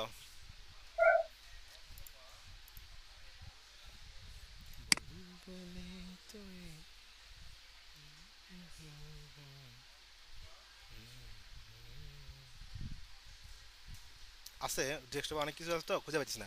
আচ্ছা, আর একবার নেই, এবার নাম চেঞ্জ করে দেবো। সেভ ডেস্কটপ স্ক্রিনশট, ও পাইছি, এটা দরকার নাই, ক্যান্সেল করে দিলাম। স্ক্রিনশটটা দরকার নাই। এই যে আমি এটাকে বড় করি তাহলে দেখতে পারবো আমাদের অ্যাপের স্ক্রিনশটটা আছে। সো এরকম দুইটা স্ক্রিনশট আমাদের লাগবেই। ওকে, দুইটা স্ক্রিনশট দিতেই হবে এটা প্লে স্টোরের জন্য। আইকনটা হয়ে গেল। আর একটা লাগে কভার ফটো। কভার ফটো যেভাবে দরকার সেভাবেই, কিন্তু এর উইট হতে হবে হচ্ছে 1024, হাইট হতে হবে 500, এবং এক্স্যাক্টলি এটাই হতে হবে। জাস্ট এ কটা অ্যাসিটি আমাদের লাগবে। আর কয়টা জিনিস লাগে, দুইটা জিনিস লাগবে। একটা হচ্ছে অ্যাপের একটা শর্ট ডেসক্রিপশন উইথিন 80 ক্যারেক্টার্স, আর একটা লং ডেসক্রিপশন যেটা আমি একটু যদি প্লে স্টোরে যাই, প্লে স্টোরে আমি টার্মস থেকে বলি যেহেতু গুগলের প্লে স্টোর। শর্ট ডেসক্রিপশনটা দেখা যায় না, এটা মোবাইল থেকে ঢুকলে দেখা যায়। আর লং ডেসক্রিপশন হচ্ছে এইটা, অ্যাবাউট দিস অ্যাপ। হ্যাঁ, এখানে আমরা এরকম মোটামুটি আমার এখন মনে নাই 3000-এর মতো ক্যারেক্টার লেখা যায় আর কি। ঠিক আছে, সো এত লেখা লাগেও না। তো এই কটা জিনিস আমাদের, এই অ্যাসেটগুলো আমাদের রেডি করতে হবে একটা অ্যাপকে পাবলিশ করতে গেলে। আর একটা অ্যাসেট আমাদের রেডি করতে হবে, দ্য মোস্ট ইম্পর্টেন্ট, সেটা হচ্ছে এই অ্যাপটাকে আমার একটা রিলিজ বের করতে হবে। আমরা এখন যেটা বের করি সেটা তো ডিবাগ অপশন। তো একটা অ্যাপকে প্রোডাকশনে দেওয়ার জন্য যেটা দরকার সবার আগে সেটা হচ্ছে বিল্ডে যাব। বিল্ডে যাওয়ার পর আমরা দেখেন একটা আছে তো অ্যাপ বান্ডেল, বা এটা ক্রিয়েট করব। আর একটা জেনারেট সাইন্টিফিকে, এই যে জেনারেটে আমরা ক্লিক করব, এটা হচ্ছে প্রোডাকশনের জন্য। অ্যাপ বান্ডেল আসার এপিকে আছে। তো আমরা যদি প্লে স্টোরের জন্য কাজ করি অবশ্যই অ্যাপ বান্ডেল দেবো, কারণ এখানে অ্যাপের সাইজ ছোট হয়, এখানে একই জিনিস রিইউজ হয়, এবং বেশ কিছু কাজ আছে, এবং অ্যাপের সিকিউরিটিও বাড়ে অ্যাপ বান্ডেলে। ওকে, সো আমরা আর যদি আমরা দেখি যে না আমরা হ্যান্ড টু হ্যান্ড ইনস্টল করার জন্য দেবো, তখন তো এপিকে ছাড়া কোনো অপশন নাই। কারণ অ্যাপ বান্ডেলটা অ্যাকচুয়ালি এটাও এপিকে বিল্ড হয়, কিন্তু এপিকে বিল্ড করা হচ্ছে গুগল প্লে স্টোর। এটা আমাদের করতে হয় না, শুধু আমরা বান্ডেলটা দিয়ে দিলে হয়। আর এটা ডিরেক্টলি ইনস্টল করা যায় না অ্যাপ বান্ডেলটা। ওকে ওকে, তো আমরা এবার যাবো, এখানে একটা কি স্টোর লাগবে, খুব ইম্পর্টেন্ট একটা জায়গা, কি স্টোর লাগবে। এই কি স্টোরটা হচ্ছে আমার অ্যাপের একটা সার্টিফিকেট, সোজা ভালোভাবে বলতে গেলে এই অ্যাপের পরিচয়। হ্যাঁ, এই কি স্টোর ছাড়া যদি কেউ কারো হারায় ফেলেন তাহলে সে আসলে চোখে সরিষা ফুল দেখা ছাড়া কোনো উপায় পাবেন না, কারণ ওই অ্যাপটা আপনার পরবর্তীতে আপডেট করতে পারবেন না। ঠিক আছে, সো এই জন্য আমি বলি সবসময় একটা ব্যাকআপ রেখে দিবেন এই সার্টিফিকেট ফাইলটা। তো যেহেতু আমরা প্রথমবার করছি আমাদের হাতে কোনো নাই, সো আমরা ক্রিয়েট নিউ দেবো। দেওয়ার পরে এখানে একটা পাথ আমরা দিয়ে দেবো। এই পাথটা সবসময় চেষ্টা করবেন আমাদের যে প্রজেক্টটা যেখানে আছে সেখানে রাখার জন্য। আমি আপাতত ডেস্কটপে রাখতেছি। ডেস্কটপে নাম দিলাম হচ্ছে অ্যাপ আন্ডারস্কোর সার্ট, হ্যাঁ মানে সার্টিফিকেট। আর এর এক্সটেনশন অবশ্যই জেকেএস হতে হবে, জেকেএসই হতে হবে, অ্যাপ সার্টিফিকেট জেকেএস। তো অ্যাপ সার্টিফিকেট আপনারা আরেকটু ইলেবোরেটলি লিখবেন, কারণ আপনারা যখন মাল্টিপল অ্যাপ নিয়ে কাজ করবেন তখন যেটা হয়, যেটা আমি প্রবলেমে পড়ছি অনেকবার, প্রপারলি নাম না দিয়া যখন এটাকে আবার আপডেট দিতে গেছি তখন কনফিউশন পড়ছি, আচ্ছা এই সার্টিফিকেটটা জানেন কোন অ্যাপের, এটা প্রবলেম হয়েছে। তো এই জন্য আমি বলবো যে আপনারা প্রজেক্টের যে নাম, অ্যাপের যে নাম, সেই নামটা বড় করে লিখে আপনি নাম দেন, যাতে করে আপনি খুব সহজেই বুঝতে পারেন যে এই সার্টিফিকেটটা কোন অ্যাপের। ঠিক আছে, তো আমি আপাতত অ্যাপ সার্টি দিলাম, দিয়ে আমি ওকে দিলাম। এটা হচ্ছে এই রুটটা হয়ে গেল। এখন এই সার্টিফিকেটে ঢোকার জন্য একটা আপনার সার্টিফিকেট পাসওয়ার্ড দিতে হবে। সো পাসওয়ার্ডটা হচ্ছে 123456789 দিলাম আমি, 123456789, এটা হচ্ছে এই সার্টিফিকেটের পাসওয়ার্ড। এরপর হচ্ছে অ্যাপের কিছু কি লাগবে। কির মধ্যে নাম্বার 1 হচ্ছে এখানে অ্যালাইস আছে। তো এখানে আপনি আপনার অ্যাপের অ্যালাইস দিতে পারেন, তারপরে আপনি আপনার নামটাও দিতে পারেন। ঠিক আছে, আবার চাইলে কিউ রাখতে পারেন, এটা কোনো বিষয় না যদি আপনার অ্যাপের রিকোয়ারমেন্ট না থাকে। তো আমি সবসময় রিকমেন্ড করি যে যেহেতু আমরা ডেভেলপার হিসেবে আমি আমাদের ডেভেলপারের নামটা দিতে পারি। সো আমি এখানে ধরেন দিলাম হচ্ছে মাসুম। পাসওয়ার্ড এখন হচ্ছে কির পাসওয়ার্ড, এটা ছিল হচ্ছে এই সার্টিফিকেটে ঢোকার পাসওয়ার্ড। তো আমি সবসময় যেটা করি, আমি পাসওয়ার্ডগুলো সেম রাখি এবং সবগুলো প্রজেক্টে সেম পাসওয়ার্ডে দিই, কারণ তাছাড়া মনে রাখা অসুবিধা, এটা আমার লাগবে। এরপরে আরেকটা মোস্ট ইম্পর্টেন্ট জায়গা, সেটা ভাই হচ্ছে আগের পাসওয়ার্ডটা কিসের তাহলে? এটা হচ্ছে আপনার এই যে জেকেএস ফাইলটা আছে সেখানে ইন্টার করতে গেলে ওই পাসওয়ার্ডটা দিতে হবে। আর পরেরটা হচ্ছে আপনার অ্যাপটা যে আপনি রেডি করতেছেন ওই সার্টিফিকেটের ইন্টারনাল পাসওয়ার্ড। ব্যাপারটা কি বুঝতে পারছেন? পুরাটা যদিও বুঝতে পারবেন না, কারণ এগুলো তো আপনারা করেন নাই কখনো, তাই না? আর এগুলা তো আহ, মানে এনক্রিপশন ডেসক্রিপশনের ব্যাপার আছে। তো তো নাম্বার 1 হচ্ছে আপনি যদি এই ফাইলে ঢুকতে চান, এই জেকেএস ফাইলে, আপনাকে এই পাসওয়ার্ডটা লাগবে। আর আপনার কির ভিতরে এই অ্যাপটা যে বিলংস টু ইউ, এইটা হচ্ছে পরের পাসওয়ার্ডটা, কি পাসওয়ার্ডটা, অর্থাৎ নিচেরটা হচ্ছে অ্যাপের পরিচয় আর উপরেরটা হচ্ছে সার্টিফিকেটের পরিচয়। সার্টিফিকেট বলতে যেখানে এই ভ্যালুগুলো স্টোর করা হবে, মানে এখানে ডাবল লেয়ার ইউজ করা হয়েছে সার্টিফিকেট, আপনার কি বলবো, সিকিউরিটির। কিছুটা কি মেক সেন্স করছে? এটা হচ্ছে আপনার একটা ফাইল, সোজা বাংলা যদি বলি, যে কাছে একটা ফাইল, মানে একটা সার্টিফিকেট ফাইল, ওই ফাইলে ঢুকতে গেলে আপনাকে এই পাসওয়ার্ডটা দিতে হবে। আর নিচে যে ইনফরমেশনগুলো, এগুলো হচ্ছে আপনার অ্যাপ রিলেটেড আপনার ইনফরমেশন।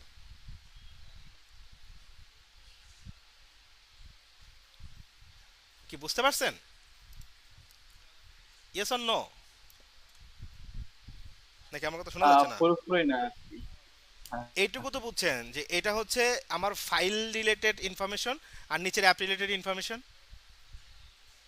এটা বুঝছেন? জি স্যার, জি আচ্ছা, স্যার। এটা বুঝলে ঠিক আছে, এটা বুঝলে ঠিক আছে, কারণ কিস্টোন নিয়ে পড়াশোনা করতে গেলে তাহলে আরো বেশি বুঝতে পারবেন।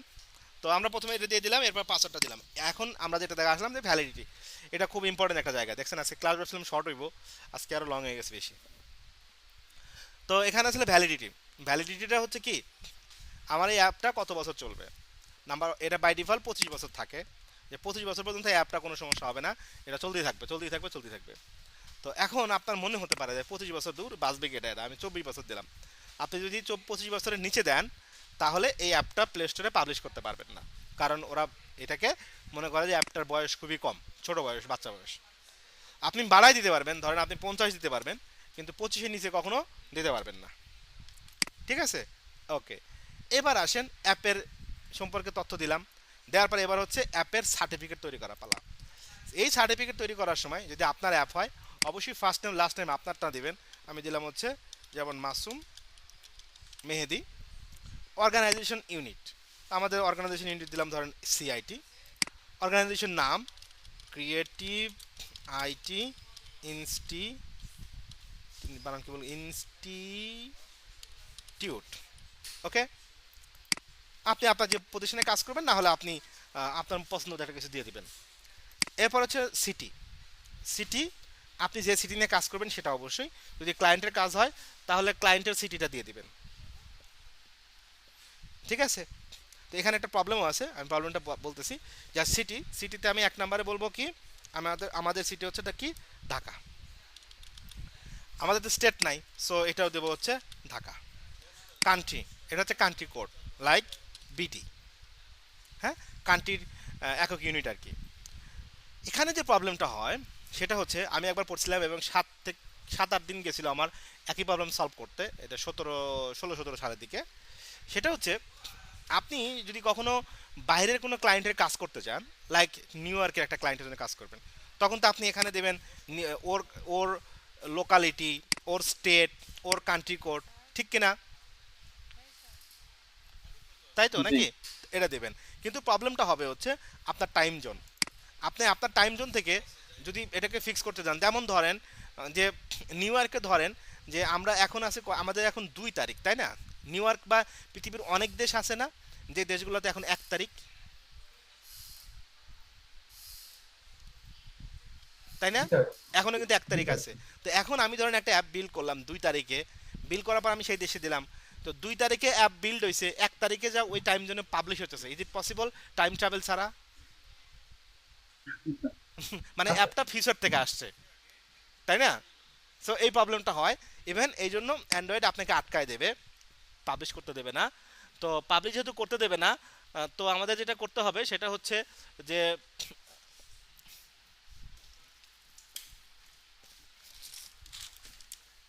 আমাদের যেটা করতে হবে, যদি বাইরের কোনো ক্লায়েন্টের কাজ করতে যায় সেক্ষেত্রে আমাদের ওর টাইম জোনের সাথে ম্যাচ করে আমাদের পিসি টাইম জোনটাকে চেঞ্জ করে নিতে হবে। ওকে, ক্লিয়ার ভাইয়া? এইভাবে টাইম জোন অ্যাড করা যায় না কোনভাবে? ম্যানুয়ালি? ম্যানুয়ালি? হ্যাঁ, আমরা আমাদের পিসি থেকে ম্যানুয়ালি অ্যাড করবো, তাছাড়া অপশনে, কারণ এটা পিসির সাথে চেক করে ও। ও ঠিক আছে, আমাদের যখন বিল্ডিং এর প্রসেসটা চলতে থাকবে, গ্র্যাডেল যখন চলতে থাকবে, তখন আমার পিসির যে টাইম জোনটা আছে সেটার সাথে ও ম্যাচ করবে। ঠিক আছে, আমার এই প্রবলেমটা আমি পড়ছিলাম, পরে আমার 7-8 দিন চলে গেছিলো, আমার প্রজেক্টে কোনো ভুল নাই কিন্তু আমাকে অ্যাপ বিল্ড করতে দেয় না। খুব ইম্পর্ট্যান্ট এটা। ওকে, সো আমার ধরেন এটা হয়ে গেল, আমি এখন ওকে করে দিলাম। দেওয়ার পর রিমেম্বার পাসওয়ার্ডটা দেবো, কারণ আমার মতো যদি মুরট টাকলা কেউ হয় তাহলে তাই পাসওয়ার্ড বারবার ভুলে যাব। সো আমি এটা দিলাম। দেওয়ার পর আমি যদি নেক্সটে ক্লিক করি, আমরা ডিবাগের জন্য দিব না রিলিজ দিব, আমি রিলিজ বললাম এবং ফিনিশ।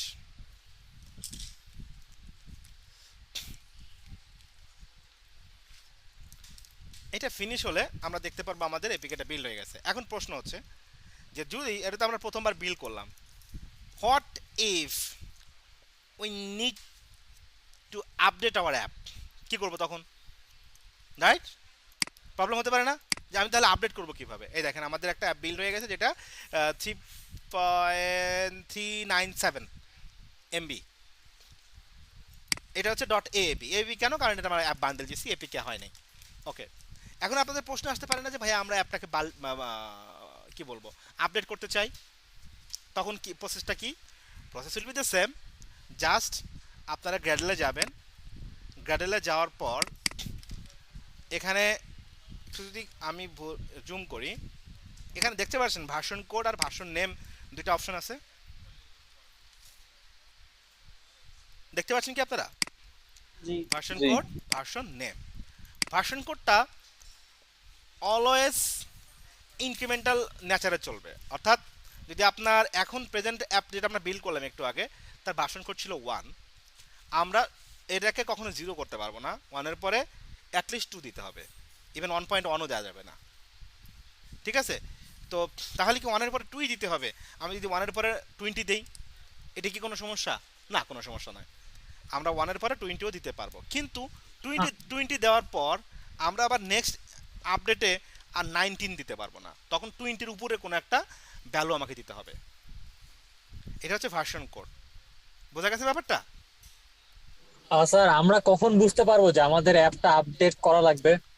যখন ইউজার আপনাকে গালি দেওয়া শুরু করবে যে কি ফিচার দিচ্ছেন, ফিচার কাজ করে না, ঠিক আছে, যখন দেখবেন গালি দিতেছে তখন আপনার আপডেট করতে হবে।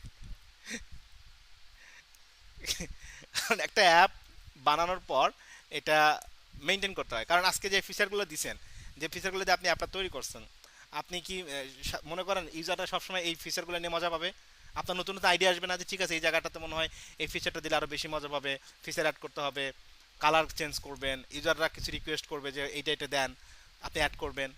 তো যখন এগুলা নতুন কিছু দেবেন তখনই আপডেট করতে হবে, না হলে তো ইউজার পাবে না ওইগুলা আপডেটটা। কি বুঝতে পেরেছেন? জি স্যার। ওকে, এই ভাষণ কোডের ব্যাপারটা কি বুঝতে পেরেছেন? এটা কিন্তু খুব ইম্পর্টেন্ট, এটা কিন্তু লাইফ হেল্প করে দেয়। ওকে, জি সো আমরা ধরেন এর আগে বিল করছিলাম হচ্ছে ভার্সন 1, এবার করলাম ভার্সন 2। আর এখানে ভার্সন নেম এইটার ফ্লেক্সিবিলিটি আছে, স্ট্রিং তো আমরা ধরেন দিলাম হচ্ছে ভার্সন 1.1.1.1.0, ঠিক আছে, এরকম আরও বাড়াতে পারি কমাইতে পারি, এইটা কোনো ক্যাচাল নাই, কিন্তু ভার্সন কোডটা খুব ক্যাচাল করে।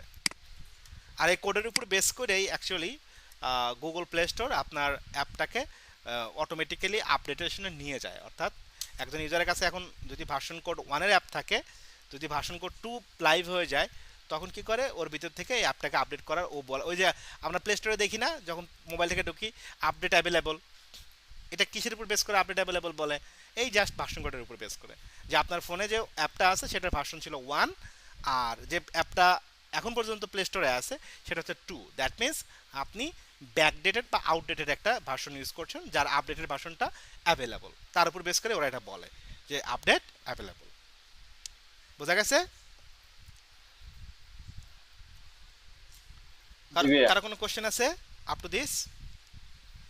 না ওকে, দ্যাটস ইট। এখন আমরা ওই এএবি ফাইলটা মার্কেট প্লেসে আপলোড করে দেবো। আমাদের যে প্রসিডিউরটা আছে এটা 1 by 1 step by step follow করলে হয়ে যাবে। যদি কারো প্লে স্টোর থাকে আমরা একসময় ওইটা নিয়েও কাজ করব, কাজ করে দেখাই দেবো নি। তো ভাইয়া, সার্টিফিকেটটা কই গেল ওটা তো দেখতে। কোনটা কোনটা? সার্টিফিকেট যে আমরা একটা ক্রিয়েট। ও, সার্টিফিকেট যেটা ক্রিয়েট করলাম, রাইট? আচ্ছা দাঁড়ান, আমি একটু বের করি। নাম ছিল যেন কি এটার? অ্যাপ সার্ট না?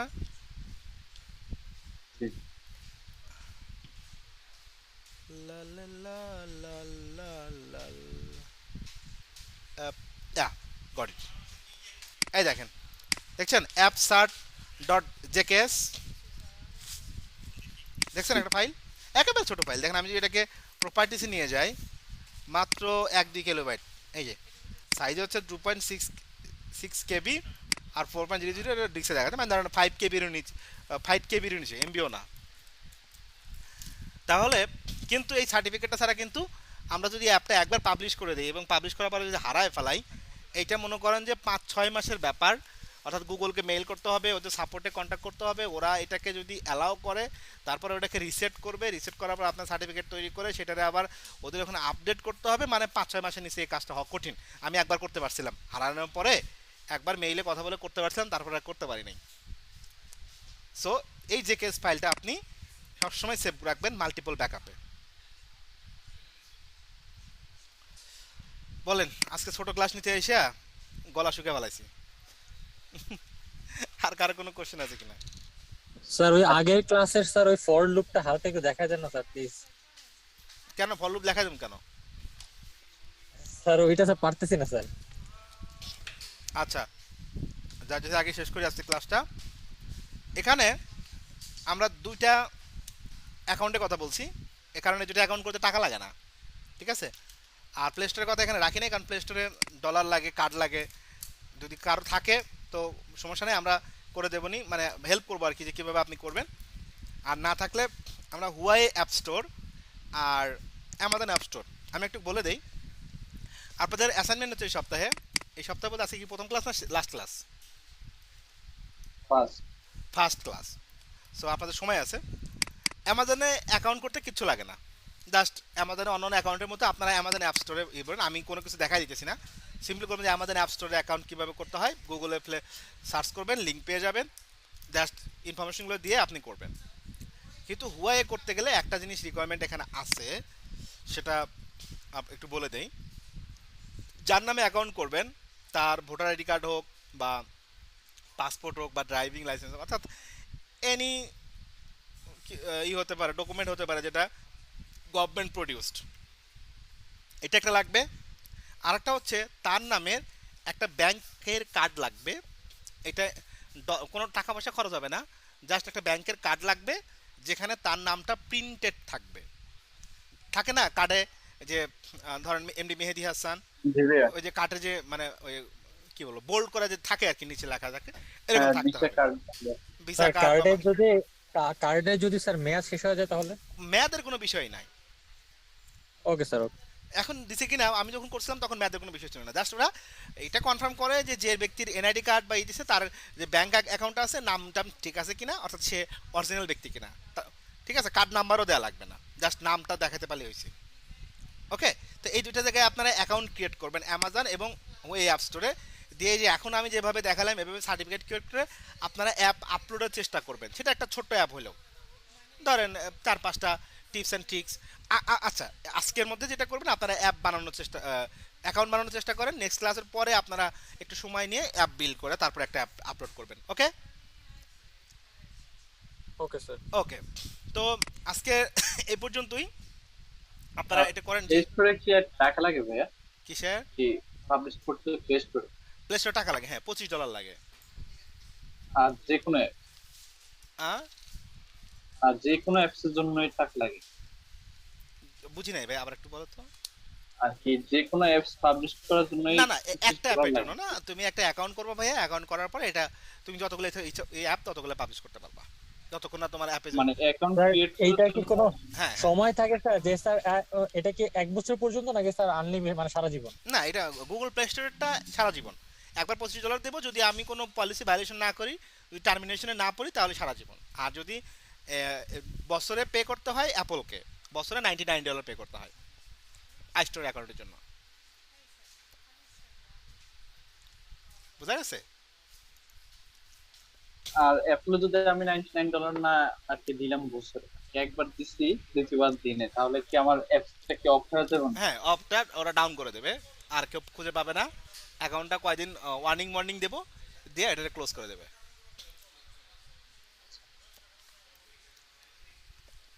বোঝা গেছে? জি বুঝছি। ওকে, আজকে আর কথা বলতে পারতেছি না রেজাল ভাইয়া, আপনার যে প্রবলেমটা আছে, ঠিক আছে, জি স্যার।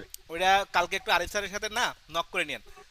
আচ্ছা স্যার, একটা ওকে, কোনো ইতিহাস, সমস্যা নেই। মানে কথা বলতে বলতে না আমার চলা ব্যথা হয়ে গেছে, জি জি জি স্যার, জি স্যার, কোনো সমস্যা আজকে নেই মেলা স্যার, কথা ওকে কইছি। স্যার।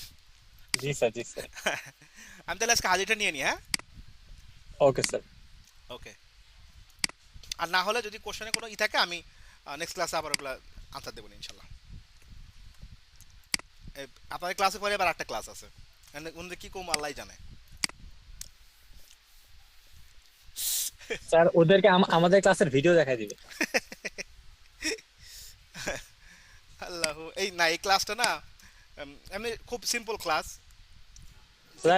স্যার এইটা কিন্তু একটা ভালো বুদ্ধি স্যার। আপনি ভিডিওটা অনলাইন প্লে করে দিবেন, এমন ভাবে ওরা বুঝবেই না যে স্যার আপনি কথা বলতেছেন নাকি এটা ভিডিও প্লে হইছে। কিন্তু এই যে কোশ্চেন করা লাগে যে, তো তখন আপনি দরকার হলে আনমিউট করে জাস্ট 1-2টা অ্যান্সার দিয়ে দিবেন। কথা অবশ্য খারাপ না, একবার ভিডিও কইরা, যেহেতু টপিক সেমি, ভিডিও কইরা দিয়ে দিলাম, জাস্ট কোশ্চেনের সময় বলে দিলাম দেখো আরো কোনো কোশ্চেন আছে কিনা। বুদ্ধি ভালো। ওকে, তো আজকে ক্লাস নাম্বার কত? আজকে 25 স্যার নম্বর। 25 স্যার। 25। আতিক ভাইয়া আছেন? তামিদ ভাইয়া, তামিদ তো আসিল।